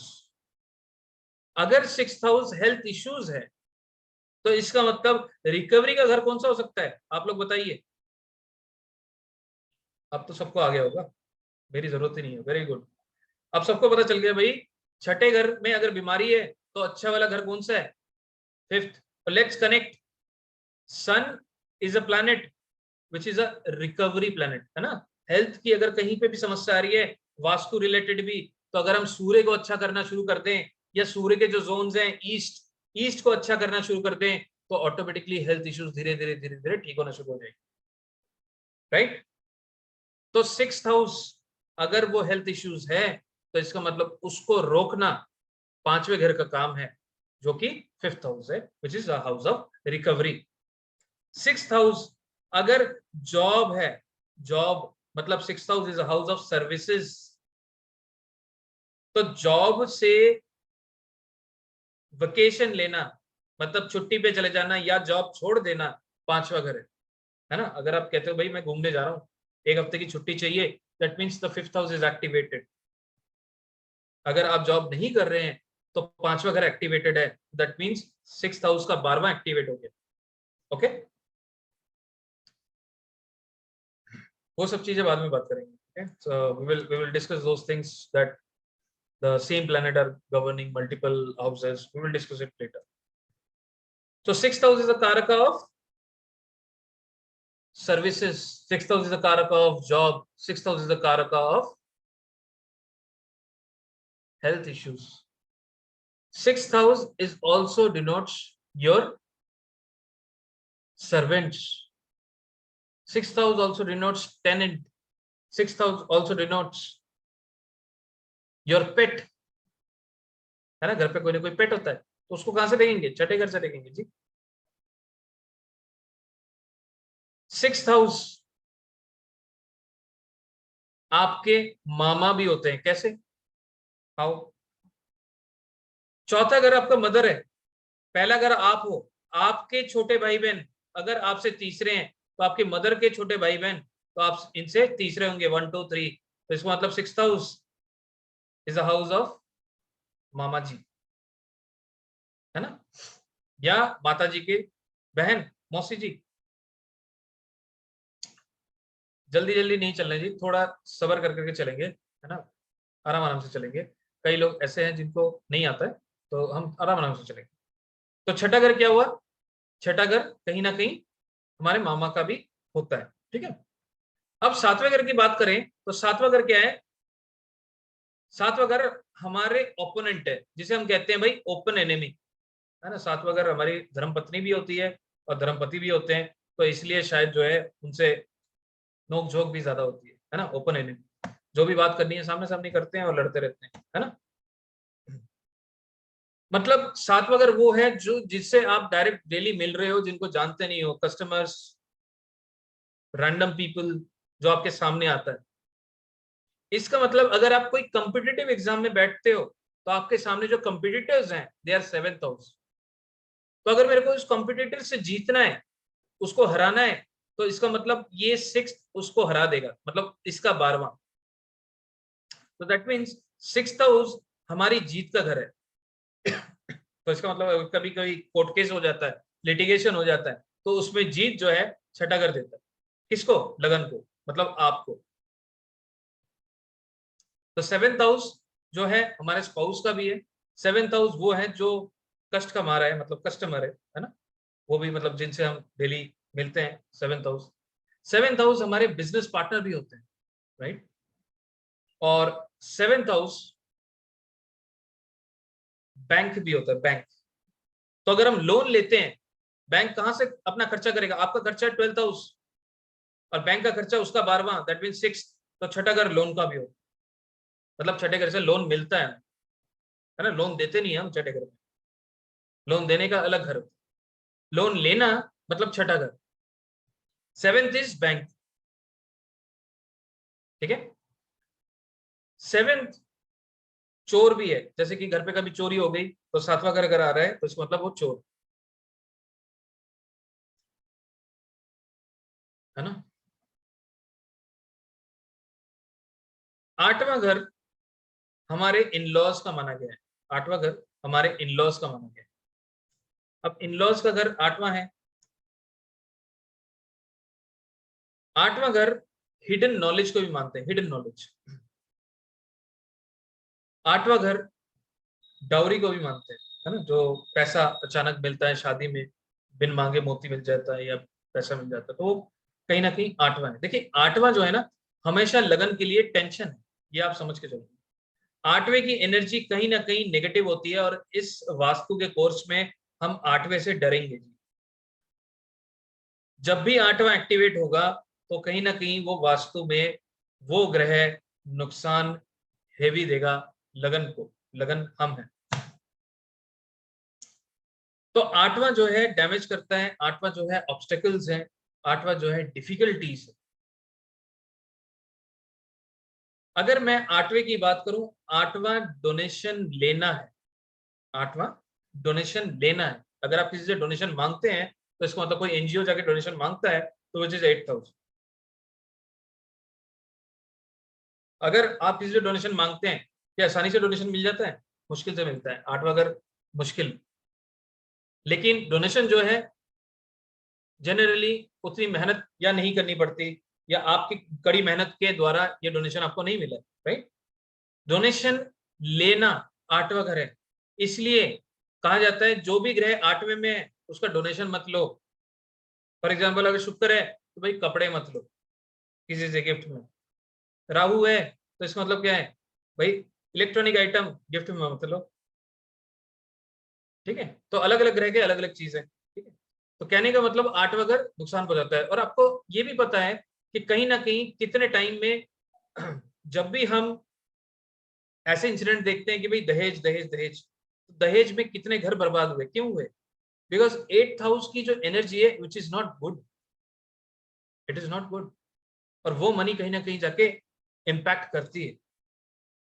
अब आप सोच लो किसी ने एनजीओ ओपन कर रखा है ना, और वो बोलता है भाई मैं ओल्ड पीपल के लिए सर्व करता हूँ और ये एनजीओ उसके लिए, और मैं जो पैसा ले रहा हूँ वो उनकी भलाई के लिए लेना चाह रहा हूँ। फॉर एग्जाम्पल कोई बोलता है आपको और वो पैसे ले लेता है, और फिर वो सोचता है चलो यार मैं 30% लगाता हूँ इस काम के लिए, बाकी 70% अपने लिए रखता हूँ। अगर ये इलीगली ये 70% रख रहा है तो वो बर्बाद हो जाएगा। क्यों? क्योंकि वह नेगेटिव एनर्जी है वो 8th हाउस। या तो आप पहले डिस्क्लोज करके रखो भाई ये जो इन्वेस्टमेंट आप दोगे 70% मैं अपने लिए रखूंगा और 30% मैं वहां पे काम करूंगा जो कॉज के लिए ले रहा हूँ, राइट। तो वहां पे वो इंसान इम्पैक्ट में आ जाएगा, because 8th house contains bad energy जो इम्पैक्ट करती है लाइफ, ठीक है। तो अगर मैं 9वें घर को बोलूं, 9वां घर seems to be a higher education जो हम डिनोट करते हैं। ये अगर हमारा एजुकेशन है जो कि 0 और 1 to 12 है, तो उसके आगे का एजुकेशन 9वां घर है। 9th हाउस को हम फादर को भी डिनोट करते हैं, father. 9th house is father, 9th house is Guru, 9th house is also denoted by, you can say, spiritual destinations, है ना। 9th house is long journey, 3rd house is short journey। 9th house is long journey, 3rd house is short journey। 10th house is profession, 10th house is profession, इसका 12वां है, that means 9th house is instability in profession। 9th house is instability in profession. इसका मतलब एक चीज note कर लिया हमने, अगर 5 और 9 की दशा चल जाए, 5 and +9 की दशा चल जाए, उस टाइम पे करियर में दिक्कतें बढ़ जाएंगी। अगर 5 + 9 + 8 की हो जाए तो क्या पता हाथ से जॉब चली जाए, राइट। तो हमें पता है भाई जॉब के लिए कौन कौन से घर खराब है, क्योंकि प्रोफेशन का 12वां 9, जॉब का 12वां 5वां और 8वां लगन के लिए टेंशन है, राइट। तो इसका मतलब क्या हुआ, ये घर अगर साथ मिल गए तो यहाँ पे गड़बड़ कर सकते हैं प्रोफेशन के लिए। 9वां घर पिता है, तो इसलिए जब 8वें की दशा चलेगी जब तक कि अपने फादर से नहीं बनेगी, ठीक है।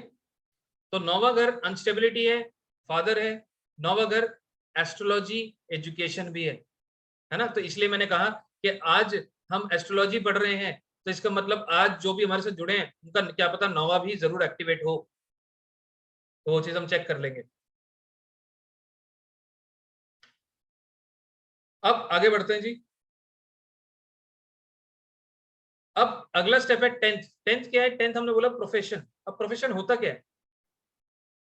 Profession is actually the status in front of public, है ना। हमारे साथ इतने लोग जो जुड़े हुए हैं, कोई ना कोई ये बोलेगा भाई मैं डॉक्टर हूं, मैं आर्किटेक्ट हूं, मैं इंजीनियर हूं, तो that is a status in front of public. So status in front of public is 10th house. Status in front of your own family members which is 4th house, क्योंकि हम घर पे एक अलग स्टेटस में रहते हैं और बाहर एक अलग स्टेटस मेंटेन करते हैं, है ना। तो इसलिए 10th हाउस अलग स्टेटस मेंटेन करता है। फॉर एग्जांपल कोई बच्चा पढ़ रहा होता है अपने ही सोसाइटी में, तो बोलते हैं भाई देखो शर्मा जी के लड़के को कितने अच्छे पढ़ाई करता है, कितने अच्छे मार्क्स लाए, और तुम देखो। तो शर्मा जी का लड़का जिसका एग्जाम्पल लिया जा रहा है, तो उसका 10th हाउस बढ़िया होगा, दैट इज वाई उसका एग्जाम्पल लिया जा रहा है। Status in front of public which is good, right. तो 10th house is Karma, 10th house is profession. तो ऑब्वियसली आप जो काम करते हो उसी से आप जाने जाते हो, इसलिए जब 10 और 1 जुड़ जाता है तो जब तक फेमस हो जाता है। 1st और 10 का कनेक्शन हो या 10 का 1st का कनेक्शन हो, तो फेम अच्छा मिल जाता है उस जातक को, है ना। ऐसा कोई होगा जो जिंदगी में कोई काम नहीं किया और उसको अच्छा फेम मिल गया? आपको क्या लगता है ऐसा कोई है? एनीवन कैन शेयर कोई नाम जिसने जिंदगी में कोई काम नहीं किया और वो फेमस हो गया? कुंभकर्ण का नाम मत लेना, उसको छोड़कर जी, ठीक है। तो इसका मतलब क्या है? कर्म करना जरूरी है अगर जिंदगी में आपको आगे बढ़ना है ना। अब 11th हाउस की बात करेंगे जी। 11th हाउस जो है डिजायर्स फुलफिलमेंट वाला घर है ना, डिजायर को फुलफिल करता है। तो 11वां घर जो है इच्छा पूर्ति का घर है। 11वां घर आपके बड़े भाई बहन, 11वां घर आपके बड़े भाई बहन, 11वां घर आपके फ्रेंड्स है। तो may be people will say अरे मेरे तो बहुत सारे फ्रेंड्स हैं, सारे 11वां घर है? नहीं, ज्योतिष ये कहता है दोस्त जो है ना, जो दोस्त की जो परिभाषा है ज्योतिष में वो थोड़ी अलग है। दोस्त की परिभाषा मतलब क्या है? दोस्त की परिभाषा ये है जो आपका शुभ चिंतक हो, वेल विशर, वो आपका दोस्त है। वो नहीं जिसके साथ आप पार्टी जाते हो, हाँ, जिसके ऊपर पैसे खर्च करते हो, तो वो दोस्त नहीं है। जो आपका वेल विशर है वो 11th हाउस, है ना।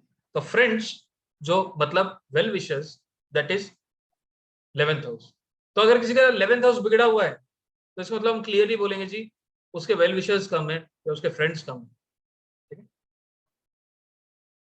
12th house, 12th house is secret enemy. 12th house is secret enemy. तो सीक्रेट एनिमी से आपको बचाएगा कौन? उसका 12वां 11वां। तो आपके वेल विशर्स, आपके वेल विशर्स बोलेंगे अरे भाई ये काम मत करो, वो तुम्हारे लिए पता नहीं जाल बुन रहे है ना कहीं आपको ट्रैप कर लेगा। तो आप बोलेगे अरे हाँ आप सही कह रहे हो। तो वेल विशर्स कौन है? 11th हाउस है, जो सीक्रेट एनिमी से बचाते हैं। 12th हाउस ऐसी जगह जो हमने कभी नहीं देखी, जैसे कि जेल, हॉस्पिटल, ड्रीम्स। अगर किसी को बहुत ही खराब नींद आती है तो कहीं ना कहीं राहु, कोई ना कोई मेलेफिक प्लैनेट्स, हम जानेंगे कौन से प्लैनेट मेलेफिक होते हैं, तो कहीं ना कहीं वो कनेक्टेड होते हैं इन घरों से। विदेश यात्रा वो भी एक ऐसी जगह है जो हमने कभी नहीं देखी होती, है ना। तो इसलिए foreign land is also 12th house. तो ये मोटा मोटा हमने एक थोड़ा अंडरस्टैंडिंग लिया कि कौन सा घर क्या चीज दर्शाता है, कौन सा घर किस चीज को समझाता है ना। आज के इस पूरे कोर्स में या पूरे क्लास में हमने ये समझने की कोशिश करी कि कौन सा घर क्या चीज आपको डिनोट करता है, ठीक है। तो अब इसके ऊपर हम क्वेश्चन आंसर्स करेंगे, लेकिन हम एक कुंडली किसी का भी ले लेंगे जिसको अपना डेट ऑफ बर्थ एग्जैक्ट पता है, ताकि हम चेक कर लें जी जो हमने पढ़ा कहीं ना कहीं कुछ करेक्ट भी करता है या बेकार की बातें कर रहे हैं, राइट। तो साहिल जी कोई भी एक चार्ट ले लीजिए। हाँ जी कल्पा जी बोलो। हाँ, जिनको भी बोल रहे हैं उनको अनम्यूट कर दीजिए एक बार।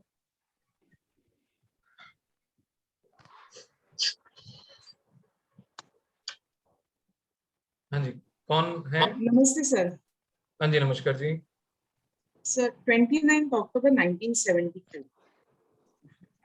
अच्छा कल्पा जी, मैंने आपकी कुंडली देखी है क्या इससे पहले? सर प्रीवियस कोर्स में देखी थी। अच्छा, मतलब सेव हो गई नहीं शायद। अच्छा, वैसे नहीं देखी ना, मेरे पास आपकी डिटेल्स नहीं है ना। बताइए डिटेल्स बताइए। 29 अक्टूबर 1974। 29 अक्टूबर 1974। 7:32 morning. 7:32 in morning. 7:32 in morning. Okay. Mumbai. Worli. हाँ ठीक है, Mumbai. Okay, let me share my screen so that we will quickly see.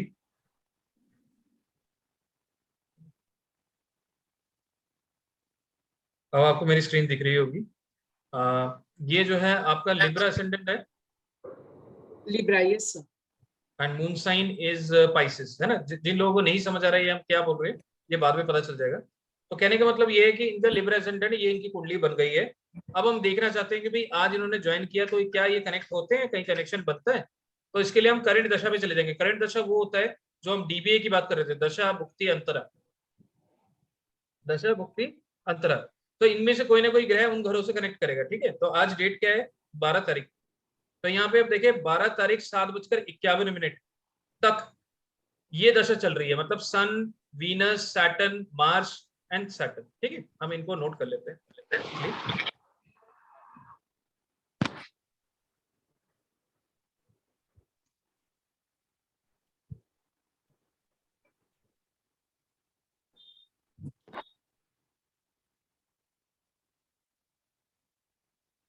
Late me share the screen so that आपको ये चीज दिख जाए जो मैं देखना चाह रहा हूँ। स्क्रीन स्टॉप करते हैं जी और इसको फुल स्क्रीन पे ऐसे जाते हैं। अब ये चार्ट हमने इनका कॉपी कर दिया है और हम स्लाइड शो में जाते हैं। करंट स्लाइड शो, ये इनकी कुंडली है, ठीक है। तो अभी हम देख पा रहे हैं अभी ये पीरियड में कहाँ चल रहे हैं? सन, वीनस, सैटर्न, मार्स, सैटर्न। मतलब आज जो है सूर्य, शुक्र, शनि और मंगल, मतलब ये सारे ग्रह कनेक्टेड हैं, ठीक है जी। तो इन सारे ग्रहों से हमें कौन कौन सा घर चाहिए? तीसरा घर चाहिए। और कौन सा घर चाहिए? हमें चाहिए चौथा घर और हमें चाहिए नौवां घर। ये 3 घर तो इंपॉर्टेंट है, ये हमें चाहिए। प्लस 11 भी आ सकता है, प्लस 5 भी आ सकता है। वो आता है क्यों, वो बात करेंगे। तो अब देखिए सूर्य कुंडली में कहाँ बैठा है? सूर्य देखो यहाँ बैठा है, सन 12th हाउस। सूर्य कौन सा घर ले रहा है? 11th हाउस ले रहा है, ठीक है। चलो 11th हाउस तो आ रहा है, ठीक है। अब आप वीनस को देखेंगे जी, वीनस कहाँ बैठा है? 12th में बैठा है, 1st हाउस ले रहा है, ठीक है। वीनस का 7 है ना, और वीनस 8th हाउस भी ले रहा है, ठीक है। अब शनि को देखेंगे, शनि के घर जो है 4th हाउस आ रहा है, 5th हाउस आ रहा है। तो मैंने बताया था 4th आएगा क्योंकि हम एजुकेशन कर रहे हैं, प्लस 5th हाउस जो है वो आता है। क्यों आता है अभी बताता हूँ। फिर हम शनि को देखेंगे, शनि कुंडली में कहाँ बैठा है? तो शनि कुंडली में 9वें में बैठा है, तो यहाँ पे 9th भी आ गया, राइट। 9th एस्ट्रोलॉजी का घर है और 5th भी एस्ट्रोलॉजी का घर है, ठीक है। ये दोनों घर मिलके एस्ट्रोलॉजी कराते हैं। तो जनरली जब भी हम एजुकेशन की बात करते हैं तो 4, 9, 3, 5, 9 ये सारे कनेक्ट होते हैं। 11th इसलिए आता है इच्छा पूर्ति, तो मतलब इनकी इच्छा थी हम सेशन को सीखें, इसमें जुड़े, तो 11वां घर इच्छा पूर्ति का है।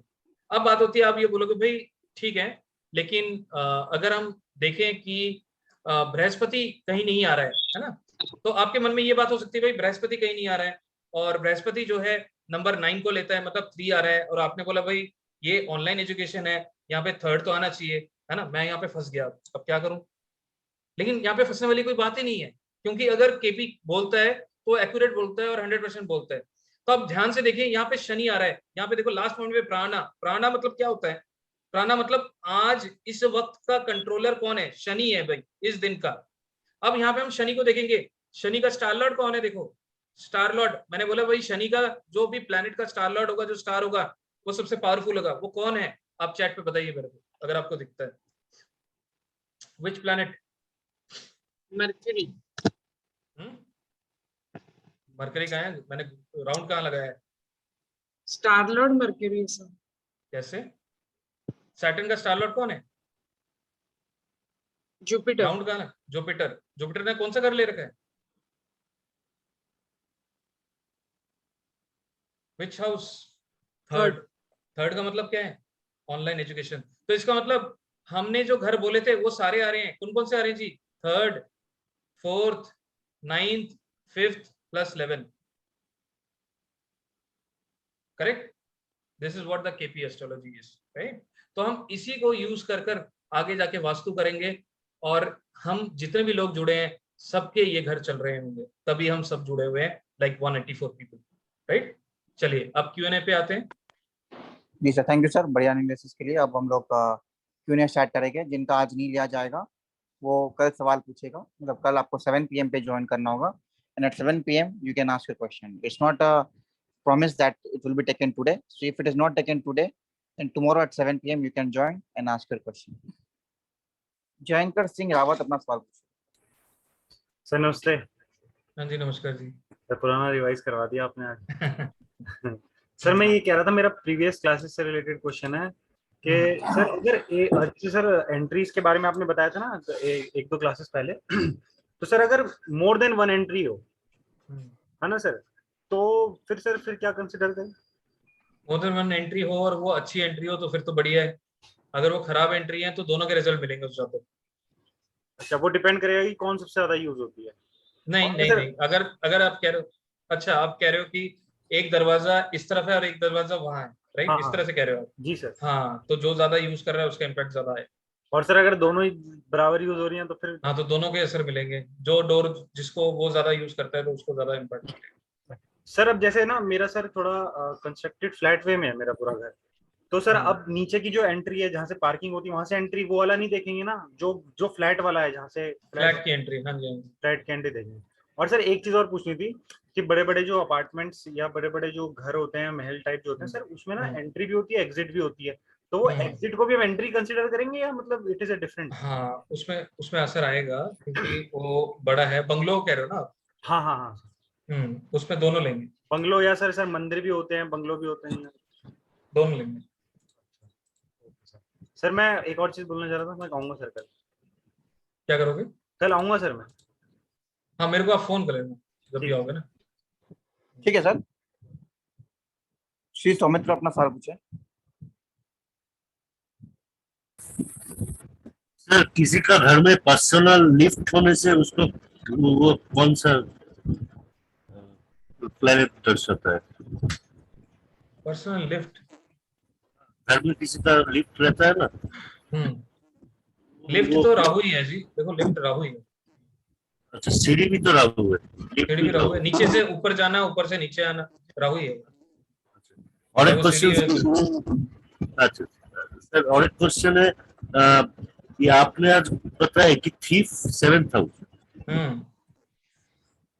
6th नहीं है सर? नहीं जी, 7वां घर। ओके, ठीक है सर। ठीक है,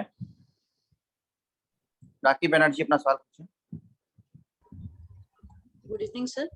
हाँ जी, गुड इवनिंग सर। पहला क्वेश्चन तो ये था कि जब भी एंट्री की बात हुई, जैसे मेन गेट होता है, जैसे कोठियां होती हैं, उसका जो मेन गेट होता है उसमें कभी कभी एक पॉजिटिव एंट्री आती है, एक नेगेटिव एंट्री आती है, तो उस कंडीशन में क्या होता है?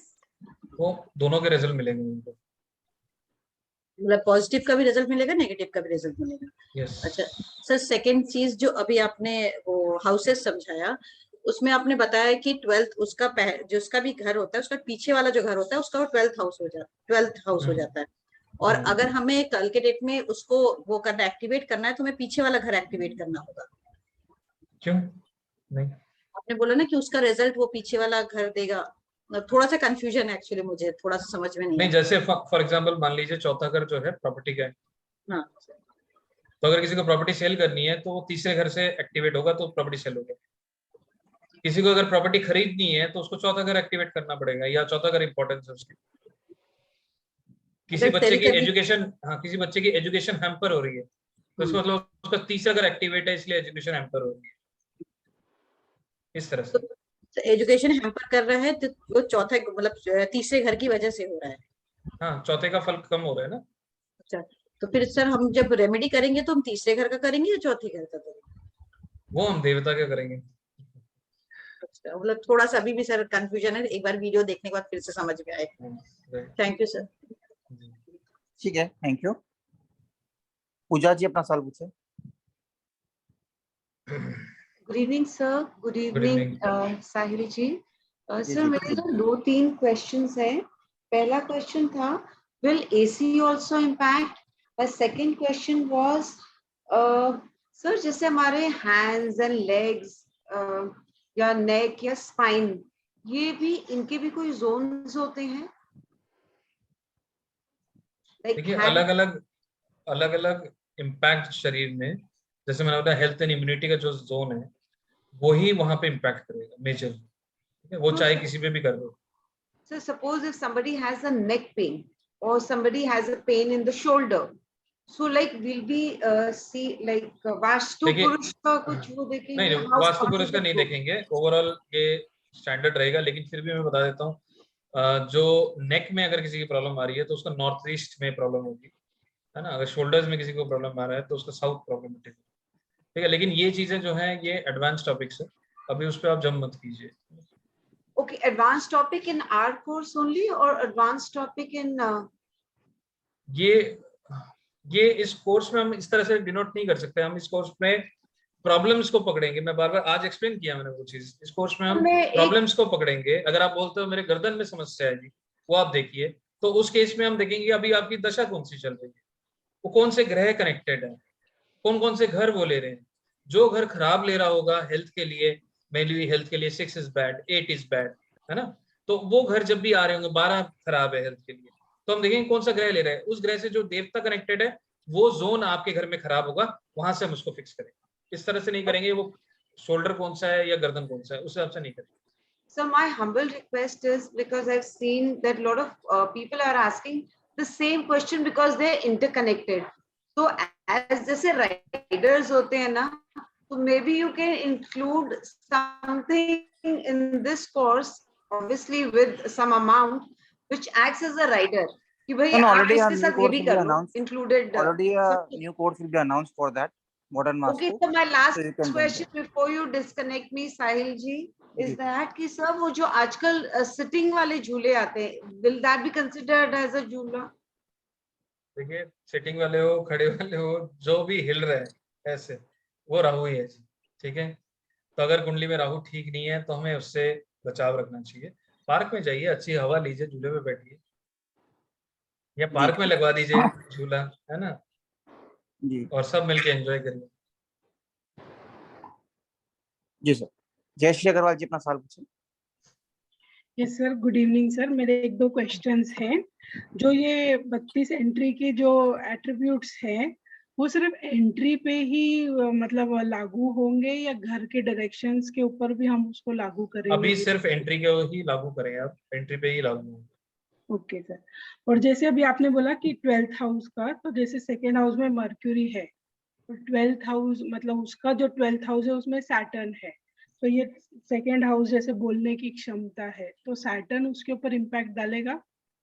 स्लो बोलना है? नहीं ऐसे नहीं ऐसे नहीं। सेकेंड हाउस बोलने की क्षमता वाला हाउस है, उसमें मर्क्यूरी बैठा हुआ है, तो उस हाउस का 12th हाउस मतलब फर्स्ट हाउस, उसमें सैटर्न जी नहीं वो ऐसे इम्पैक्ट नहीं करेगा। उसका कनेक्शन देखने का तरीका अलग है, वो हम आगे सीखेंगे। Okay sir. और ये जैसे आप बताए एजुकेशन के लिए 3रा, 4था, 5वां, 9वां, 11वां, तो इस टाइप में आप हमको आगे बताएंगे कौन से फील्ड के लिए कौन से हाउसेस कनेक्ट? हाँ बताऊंगा। ठीक है sir, thank you, very nice, I am enjoying the course. Thank you. जी थैंक यू। श्रीकांत जी अपना सवाल पूछे। सर नमस्ते। नॉर्थ ईस्ट में सर मेरा एंट्रेंस है आदित्य 29 डिग्रीज पे है, तो खराब है जी उसमें वो। I am seeing that there are problems to the women in terms of health in the home. जी जी जी। तो उसके लिए आप सिखाएंगे कैसे? हाँ सिखाएंगे जी, वो कैसे हम रेमेडी करेंगे ना, वो सिखाएंगे।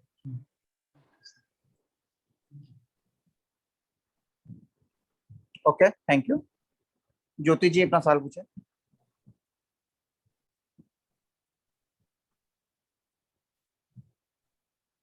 No sound, no sound. Jyoti ji आपकी आवाज नहीं आ रही है। ज्योति जी अपना सवाल पूछे। मंजू अग्रवाल अपना सवाल पूछे। Jyoti ji, we are not able to hear you, so you may ask your question in the chat box or in the Q&A. नमस्कार सर। जी नमस्कार जी। सर वो जो राहु केतु है आपने कल वो समझाया था, अगर एक बिल्डिंग में हर 13 फ्लैट है और उसमें बिजली और पानी की प्रॉब्लम रहती है, हर दूसरे तीसरे बंदे वो आते ही हैं ठीक करने, तो वो कहाँ से ठीक होगा और कैसे होगा सर? एक तो ये पूछना। वो आगे देखेंगे मैम, अब आगे जब हम कुंडली देखेंगे ना, इस तरह की चीज हम देखेंगे तो कि सर कैसे 13 प्रॉब्लम आ रही फ्लैट की कुंडली कोई देखेंगे ना सर? नहीं नहीं नहीं, जैसे आप या आपका कोई क्लाइंट रह रहा है तो उसकी कुंडली देख लेंगे, वो भी इम्पैक्ट तो कर ही रहा है ना, फेस कर ही रहा है, तो ओके। उसी से और पकड़ लेंगे। सेकंड चीज ये पूछना था सर, आपने अभी कुंडली दिखाई 5वें घर से शुरू हो रही है या 7वें घर से शुरू हो रही है, 7 राशि से, तो वो बंदे की 7 राशि की ही वो आएगा उसके अंदर। जैसे सिंह राशि है, लियो है, तो उसके इफेक्ट्स वो खुद सिंह जैसा ही होगा। Obviously yes. और सेकंड हाउस में आपका 6 राशि आ गई, और वो मनी कैसे देखेंगे अगर वहां कोई प्लैनेट नहीं बैठा? फर्स्ट सेकंड थर्ड में कोई आगे आगे आगे हम उसको देखेंगे कि मैं आपको, देखिए ये फुल फ्लेजेड केपी का कोर्स तो नहीं है, वो ऑलरेडी हम कर चुके हैं, लेकिन हाँ, इसमें तो इसमें हम बेसिक अंडरस्टैंडिंग लेके चलेंगे, ठीक है? हाँ। और कौन कौन से घर क्या होता है वो मैंने बता चुका हूँ, लेकिन कॉम्बिनेशन में कुछ शेयर करें। वंदना भंडारी जी अपना सवाल पूछे।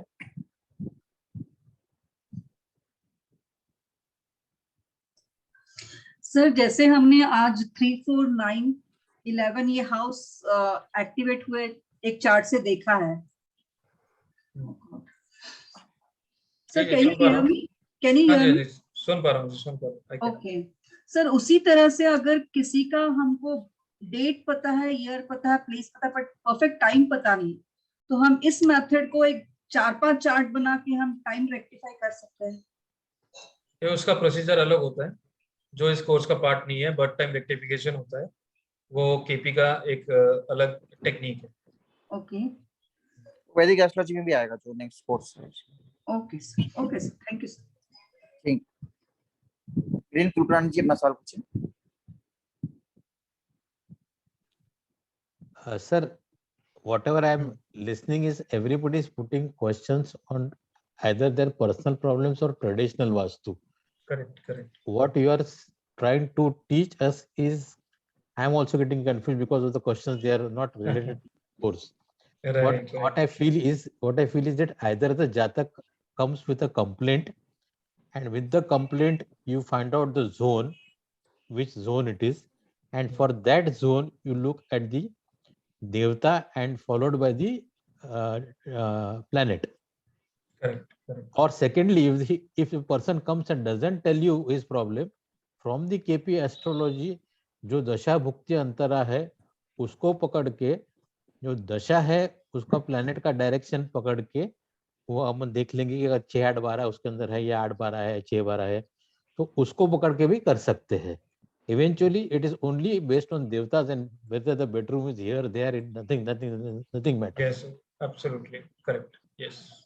Because it is getting confusing, you know, completely. Yes.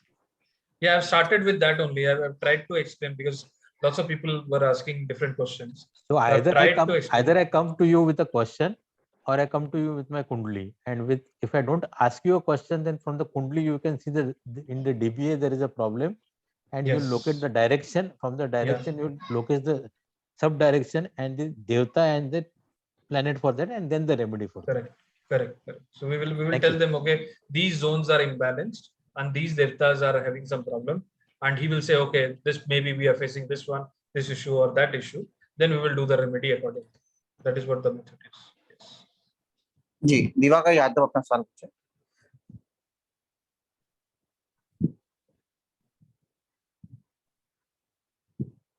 Diwakar Yadav अपना सवाल पूछे। किरण जी अपना सवाल पूछे। नमस्ते सर। नमस्कार जी। सर मेरे को ये पूछना था, जैसे स्टोन की रेमेडी करते हैं तो जो जोन है उसमें जमीन पे रखना होता है या अलमारी वगैरह उस जोन में आता है उधर रख सकते हैं? ड्रिल करना है, ड्रिल। फिर थोड़े दिन टेस्टिंग करने के बाद अगर वो अच्छे रिजल्ट दे रहा है बाद में ड्रिल कराना? हाँ, रख दो, फिर जमीन पे रख दो। जमीन पे। और सर अगर उधर अलमारी वगैरह आ रही है तो अलमारी में रख सकते हैं? नहीं, एक्चुअली जमीन में कनेक्ट करना है उसको। अच्छा। और सर स्माइली का जो फोटो है अगर लगाना है तो वो वॉल में लगा सकते हैं या जमीन पर या वहां पर कुछ कबर्ड रख देना? वॉल कबर्ड कहीं पे भी विजिबिलिटी होनी चाहिए। जी। अच्छा सर, ये एक मास्क आपने बोला था दिवाली पर लोग मिठाई बांटते, उसका क्या रीजन है, खराबी होती है उससे? लाल किताब में बताया दिया मैंने ये चीज। वो बता दिया मैंने, थोड़ा रिकॉर्डिंग्स मिस हो गए हैं। कोई नहीं, आराम से देखिए। और सर सीसीटीवी कैमरा क्या रहता है? केतु। Okay, thanks sir. ठीक है मैम। शैलेश अंजलि अपना सवाल पूछे। गुड इवनिंग सर जी। थोड़ा सा कंफ्यूजन इस बारे में है क्योंकि एस्ट्रोलॉजी का बेसिक नॉलेज मुझे तो है नहीं, तो हर एक हाउस का और उसका लॉर्ड ये इस घर में उस घर में वो ज्यादा समझता नहीं है इनिशियली मुझे तो। लेकिन अगर मुझे देखना है कि अभी राइट नाउ मेरी कुंडली के हिसाब से अगर मुझे कुछ देवता को बैलेंस करना है तो कैसा करना है, तो how can I do it? अभी वो आगे आएगा कैसे करना है, अभी जस्ट हम बेसिक चीजें ही समझ रहे हैं कुंडली क्योंकि की। कुछ समझ में नहीं आता है ना कि पहली बार सुन रहे हैं ये सभी हाउस में ये स्टार रहेगा, ये लॉर्ड रहेगा या राशि का ये रहेगा। वो चीजें आगे आएंगी। आज तो मैंने सिर्फ एक बेंचमार्क समझाया कि अगर मैं आपको बोलूंगा कि राशि कुंडली देखो तो वो कहाँ है, अगर मैं आपको बोलूँ भाई प्लैनेटरी पोजीशन चेक करो तो वो कहाँ है, तो वो बेंचमार्क समझाया मैंने। अच्छा, मतलब अपनी कुंडली के हिसाब से कौन से इसको कैसे बैलेंस करना है वो हम कैसे समझ जाए, वही मुझे पूछना था। आगे, हाँ वो आगे आएगा, आगे। ओके ठीक, थैंक यू सर। ठीक है, रजनीश जी अपना सवाल पूछे। तो काफी लोग का आज नहीं हो पाएगा तो उनको 7 PM पे ज्वाइन करना पड़ेगा कल पे। तो अगेन मैं रिपीट करता हूँ, अगर आप 7 PM पे ज्वाइन करते हैं तभी लिया जाएगा। In case you are late और not attending then we can not help, because आप देख रहे हैं काफी हैंड रेज्ड है। और कोर्स जब अनाउंस हुआ तो उसी टाइम कहा गया था कि 30 मिनट्स प्री और 30 मिनट्स पोस्ट Q&A होगा। सो अकॉर्डिंगली आपको मैनेज करना पड़ेगा। अगर फिर भी नहीं हो रहा है तो आप Q&A ग्रुप में भी डाल सकते हैं, वहाँ भी आंसर हो जाएगा। हेलो रजनी जी बोलिए। हाँ जी, good evening sir. Good evening. Hello, good evening sir. Sir मेरा सवाल ये था कि जैसे आपने बताया कि 8 हाउस से अपने ये देखते हैं कि क्या चीज हमें लेना, दान करना चाहिए या नहीं लेना चाहिए, तो ये क्या चीज से देख सकते हैं? लाइक कौन सी राशि से कौन सा चीज इंडिकेट करता है, इससे देखेंगे हम लोग? राशि से भी देख सकते हैं और ग्रह जो बैठा है उससे भी देख सकते हैं। अच्छा, जैसे कैसे फाइंड आउट करेंगे सर? ये जैसे मून बैठा है या 4 नंबर बैठा है, कुछ भी बैठा है, तो हम लोग क्या सर उस पे? पैसे लेने हैं आपको, है ना? अगर चंद्रमा है या 4 नंबर आ रहा है तो पैसे किसी से नहीं लेने। गिफ्ट सर क्लाइंट से? क्लाइंट से लेना है, वो तो मेहनत कर रहे हो, क्लाइंट से नहीं लोगे तो कैसे चलेगा? अच्छा, मतलब जो पैसे देते हैं लिफाफा बना के फ्री में, वो नहीं हाँ, लेना? वो नहीं लेना। हाँ। अच्छा, तो सर ये आप बताएंगे ना कौन से ग्रह के साथ क्या नहीं लेना है? और ये वो कोर्स में नहीं है लेकिन बता दूंगा। Okay, thank you so much sir, thank you. ठीक है, संदीप बिवाल अपना सवाल पूछे।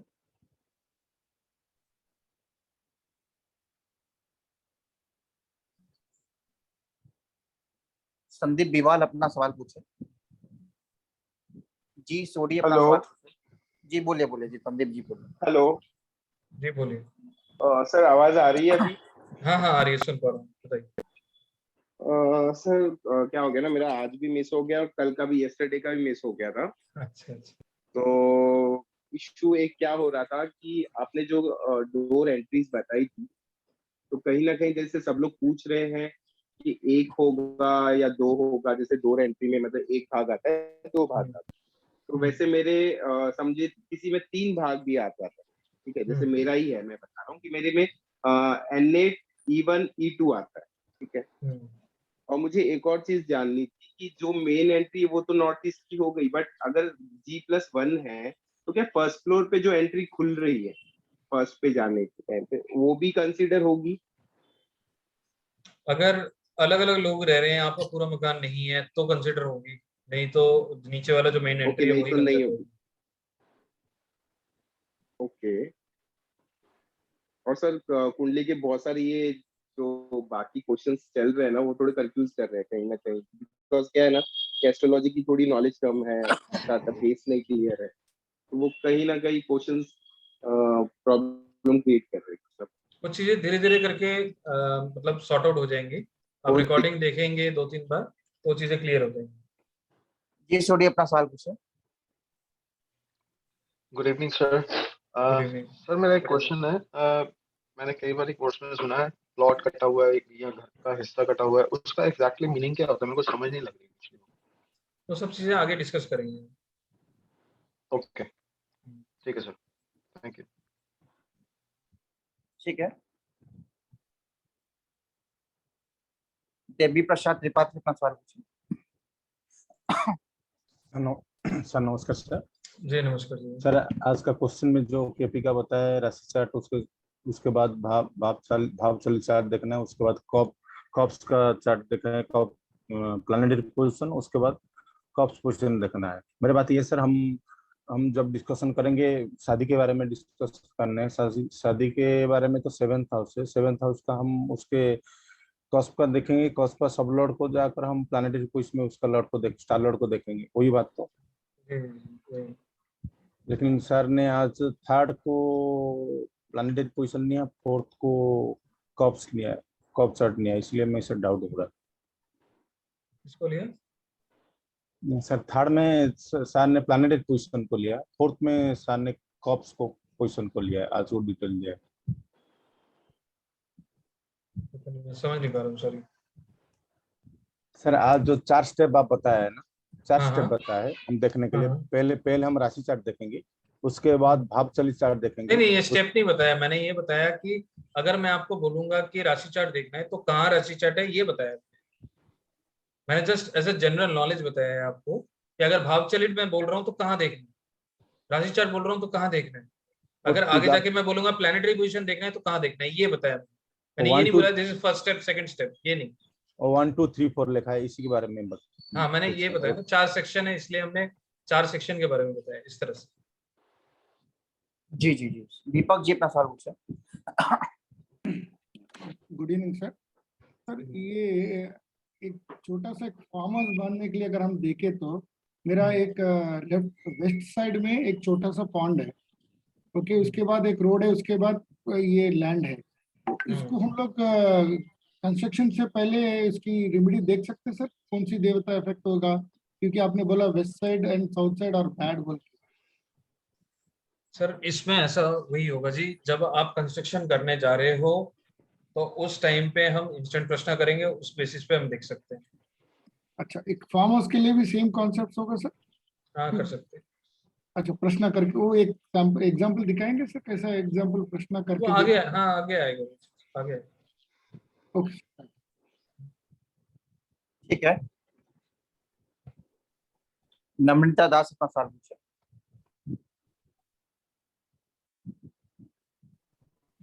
Hello sir. मेरा क्वेश्चन है कि अगर घर के किसी मेंबर के साथ, आपकी आवाज नहीं आ रही मैम। हेलो जी आपकी आवाज नहीं आ रही, ब्रेक हो गया, ये नेटवर्क शायद डाउन है आपका। अब आ रही है? नहीं कट के नहीं आपके यहाँ नेटवर्क इशू है, तो आप कल ट्राई करेगा या फिर आप Q&A ग्रुप में डाल दीजिएगा। बाल गोविंद मिश्रा अपना सवाल। हेलो जी नमस्कार सर। हाँ जी नमस्कार। सर जैसे आपने बताया कि अभी सर स्टार लार्ड रिजल्ट देता है। तो सबसे पहले तो हम मतलब किसी तरह का सब लार्ड देखते हैं, उसके बाद से ना स्टार लार्ड का डिसाइड करेंगे। नहीं, अभी तो मैं सब लॉट पे आया ही नहीं। अभी तो सिर्फ ग्रह को बताया मैंने, हर ग्रह कोई ना कोई स्टार लॉट पे होता है। सब लॉट पे बाद में आऊंगा मैं, अभी सब लॉट पे नहीं आया। अच्छा सर, एक प्रॉब्लम और है कि मतलब जैसे कुछ जो प्री सॉफ्टवेयर है उसमें अगर आप कैलकुलेट करिए तो किसी में कुछ और दशा आती है, कुछ में 2 महीने पहले आ जाता है, किसी में 10 दिन पहले आ जाता है। इसको कैसे डिसाइड करेंगे? देखिए सॉफ्टवेयर अगर गड़बड़ है तो आपके जैसे सर गड़बड़ हो जाएगा। एस्ट्रोसेज में हमने देखा तो कुछ और दिखा रहा है, और एक और कोई है तो उसमें कुछ और दिखा रहा है, अब कंफ्यूजन यही है। एट द एंड जब आप प्रोफेशनली करोगे तो आपको पेड सॉफ्टवेयर पे आना पड़ेगा।